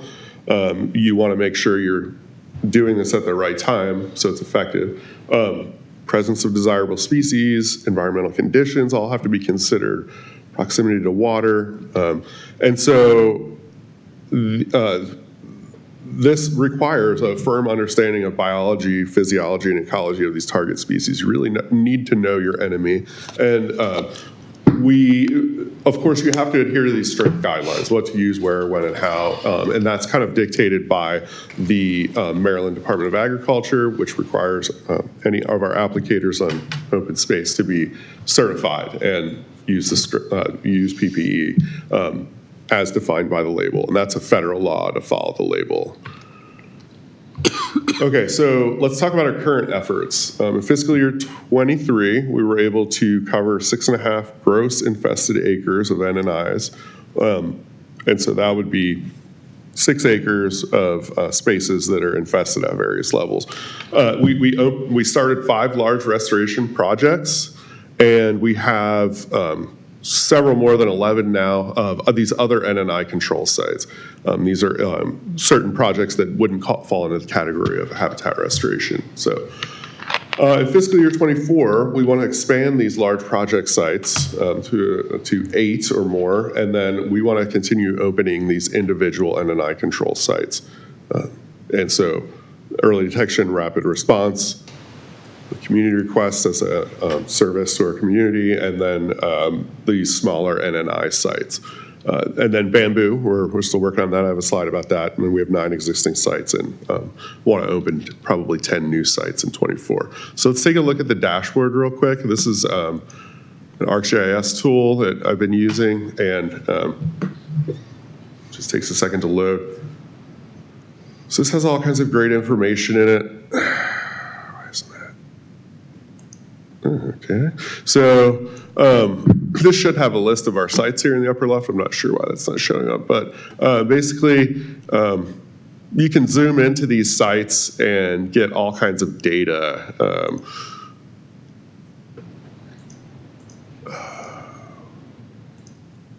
I don't know why that's not coming up, but basically we have a whole database full of parameters from these plants, and we have before and after photos, so that's Wild Lake, after we did control work, and that's before. And then the dashboard, if you come back to it tomorrow, it should have this table in the upper left with all of our acreage and information on management history. And then the Vine Mapper survey that we did back in January, and the Vine Mapper control work. We also have our bamboo site inventory on there, and I've done some modeling to find our high ecological value areas in open space. So it's a pretty great product, and we will be continuing to use that in the future. So when I talk about habitat restoration in these large restoration projects, we're talking about taking land that's infested with invasive plants and reduced populations of natives, and creating conditions that are favorable to those natives and disfavorable to the non-natives. So the first step in this is to select your site and come up with a plan and inventory what was there before. Then we prepare the site. A lot of times that's with mechanical work. This is Lake Kittamukundy on the western shoreline. This is back in 2022. We came in this spring and cleared the site, and then after clearing, we perform NNI control. And so we've been removing invasives in this site, and then we have replanted almost 700 perennials in that site. And so that's followed by continuous maintenance. So you can't just plant it and forget it. It takes a lot of effort to maintain these sites. And then at the very end of that, you evaluate and you re-inventory to see what's there afterwards. And then you always swing back to more NNI control in the future, adding planting. So that's the rough process there. Another current effort we have that's been ongoing is this bamboo control. We know of well over 50 groves on open space. Oftentimes this control follows resident request, and oftentimes the infestations are coming off private land and onto open space. But we are using this new glyphosate as a best management practice for long-term control. It's one of the only products that we have available that we'll use, that will work on bamboo. And it takes several years for eradication. It's really important. So the goals of this invasive plant management strategy, I keep talking about reducing these impacts. At the beginning, I showed a slide, but there's dozens of other impacts. We want to conserve and increase our native plant populations. That's really the heart of it here. Is we have really important desirable native plants. And so we want to develop a program, and the methods for instituting this program and systems that provide a long-term solution. So we want to build a machine and turn it on and have it be a long-term effort. And so the general strategy is to build on the effort of others. And so that's using these BMPs that are already out there, collaborating with regional agencies and partners. I see CA as being a leader in this collaboration with other agencies, but also collaborating with our community members. It's vital that we involve them in this because we need help and they need trees. So we want to prioritize by site and species as well. I have a whole list here of these priority projects.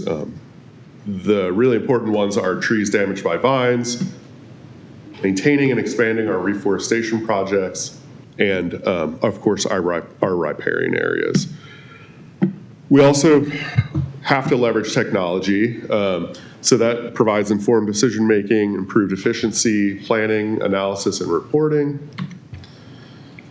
And so in fiscal year 24, we are going to continue this site-based control work. And so that basic process is we go in, we find a new site, we open it, we set the status, perform the control work, and then continuously are going back to that site. And this technology, the database we're creating, provides a work schedule so nothing falls through the cracks. And you can actually integrate that with Smartsheet. Wow.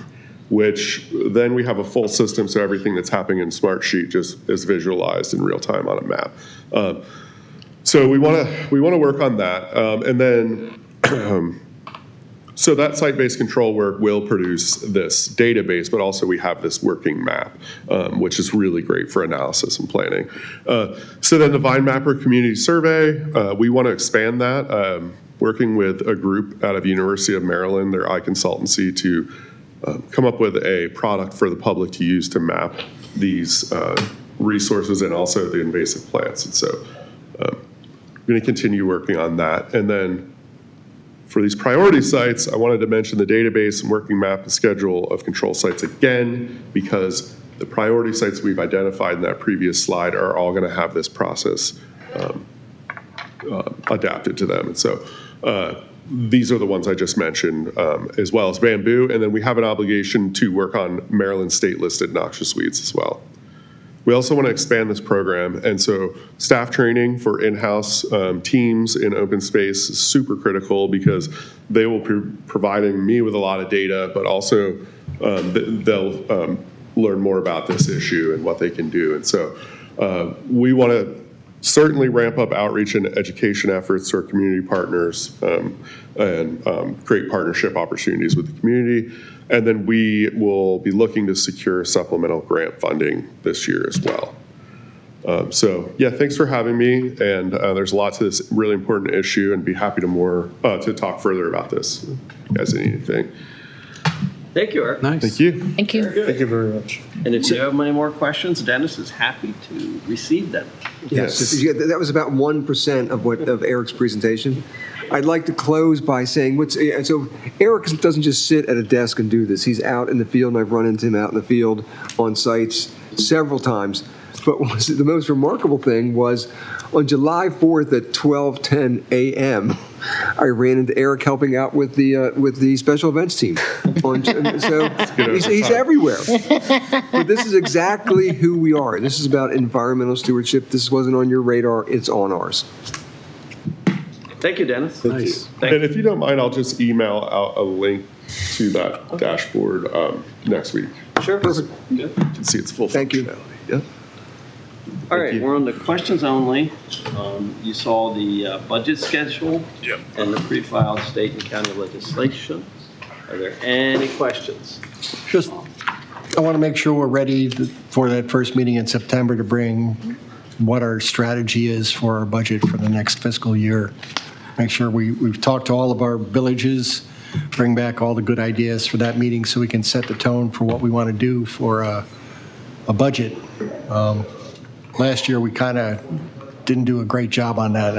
I'm hoping that we do much better. Up to the board. Yeah, so it's on us, that's for sure. It's the board strategy session. If we don't come with strategy, if we just come in with what's the rate, what's the cap, we're not going to get very far. We need to come in with what do we want to do? Do we want to build that radio tower? We want to cover that 300,000 you mentioned. Yeah, I'm still thinking about the 300,000 too. Okay. Since I'm new to the board and I don't believe our village participated in that last year, could you send us some questions to ask at the next village board meeting? Or I don't exactly know what you mean other than we want this and we want that and we want that. Well, it's our board strategy session. So what the board should take to that is we're going into our budget season, and here's what our priorities are. If we wanted to build a new tennis facility, staff would need to know that's what our strategy is, so that they could take a look and say, well, this is how we could do that in the budget. We could raise the rate, we could close another facility, we could do it with what we expect the increase in funds will be. We could take a loan. There are different things, but they've got to have that information up front so that they can execute on it. If we just go, well, let's just do nice things, then, there's no passion. So when you go back to your village, say, what are our priorities? What do we want to see done budget-wise in the next year? What are the initiatives that we want to do? Susan? In our village or in each of our citywide? villages, each individual Citywide? village. Across CA. Yeah, citywide. Susan, how badly did I murder that? So we'll be helping you with that by putting out a survey that will show our existing programs and services, similar to what we did last year, which will be great because then we'll have some data to build on. We'll have a couple years of data, but then that survey will help guide.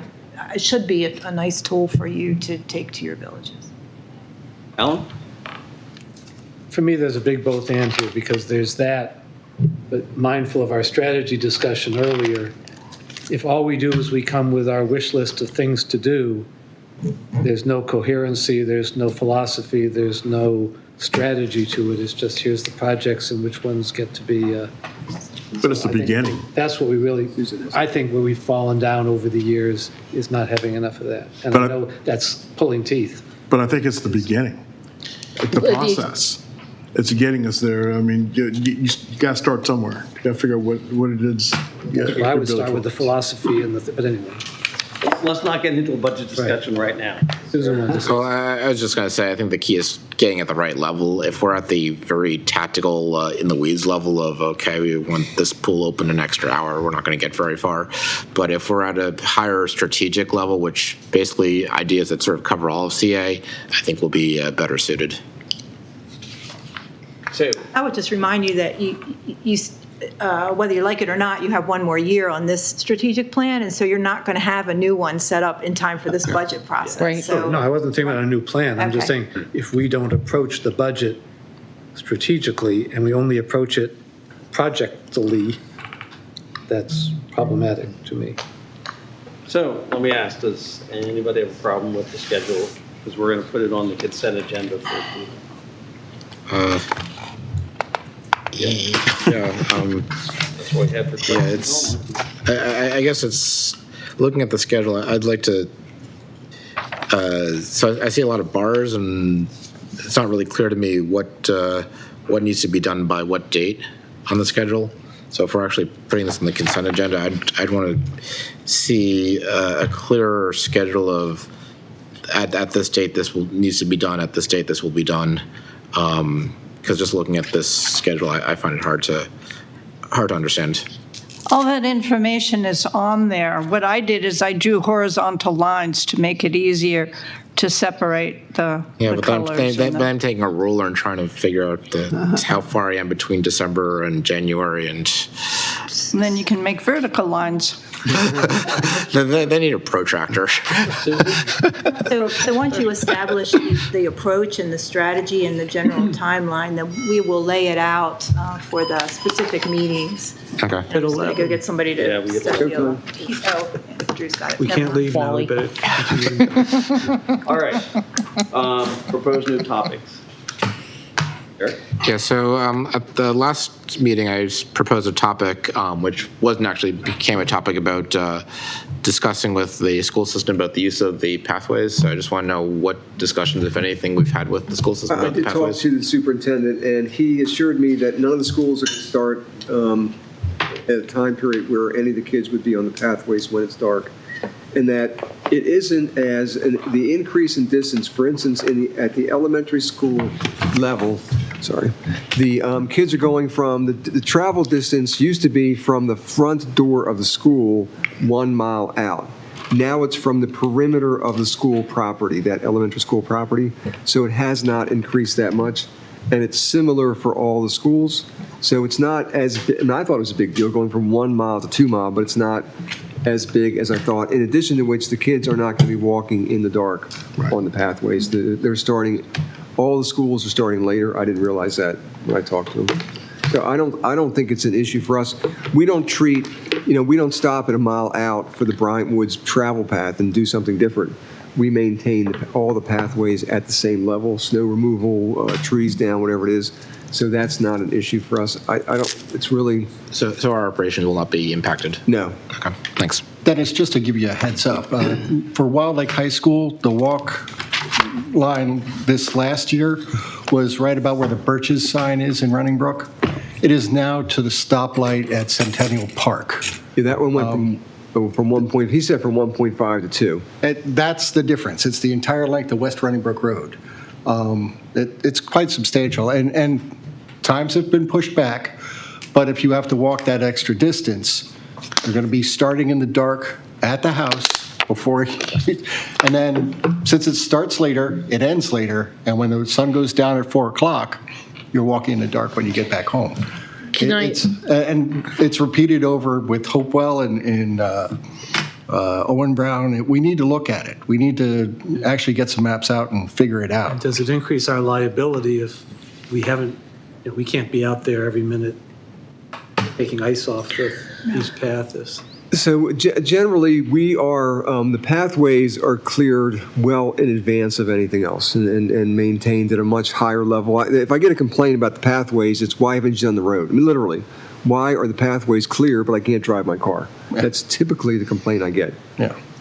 And the answer to that is no, that we would not be, we're not held responsible for knowing the condition of all of the pathways for the full mileage, and that's well established. I'm curious. At Oakland Mills, the discussion has been more about the concern of too many drivers on the road because everyone's going to be driving their kids to school. It hasn't really been a discussion about they're going to be on the path. So the village. So, in fact, at our meeting this past Tuesday, we talked about recommendations about how traffic might circulate around the school in order to, to make sure that the middle school and the high school, similar to Wild Lake, are right next to each other in Oakland Mills. So I can say at Jeffers Hill, that's a huge problem right now. And that's a terrible issue over there because they monopolize the neighborhood center parking lot, which where it is now. It's an argument that they continually have, but it's every year. There are some parents at the elementary school level who are trying to get together bike buses. Rebecca Bryant and some of the others in Oklahoma who are part of the, I think it's Bike Coco. And I don't know if the CA could encourage more of that to decrease car traffic. So, yeah. It's a bunch of kids riding together and maybe one parent goes with them. I will say the signs at the Jeffersonville Neighborhood Center are pretty aggressive. At all times. Well, honestly, they are not aggressive enough because it doesn't work. So she is very aggressive. Yeah. And she makes sure, I mean, even on Yeah. Saturdays and Sundays when school is not in session, nor is the daycare. I saw them yesterday and I was like, wow, that says something. That's. We're off. Yeah. Okay. Chair remarks, I don't really have any. I want to I thank. still have a couple items. Sorry. Make them quick, please. Yeah, trust me. Outstanding board execution. I've asked for this multiple times on the agenda. So these are items that the board's voted on and keeping a running list on the agenda for us to review each meeting. And just for the rest of the board, I plan to say that every single meeting until there's something that shows me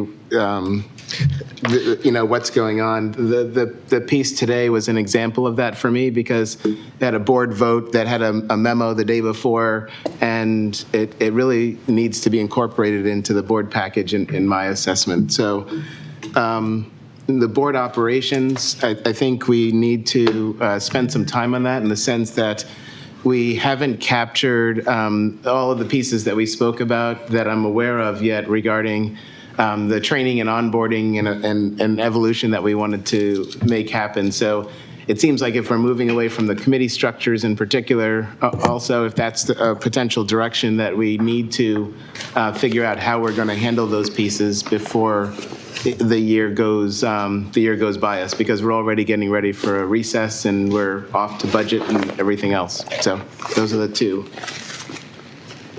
items. Thanks, Keith. Anything else? If not, I do want to thank you all for coming. Chris, anything you want to add? No, I'm good. Thank you very much. All right. Hearing He's going no to beat us home. objection, we are adjourned Yeah. at 11:06. Yeah. All right.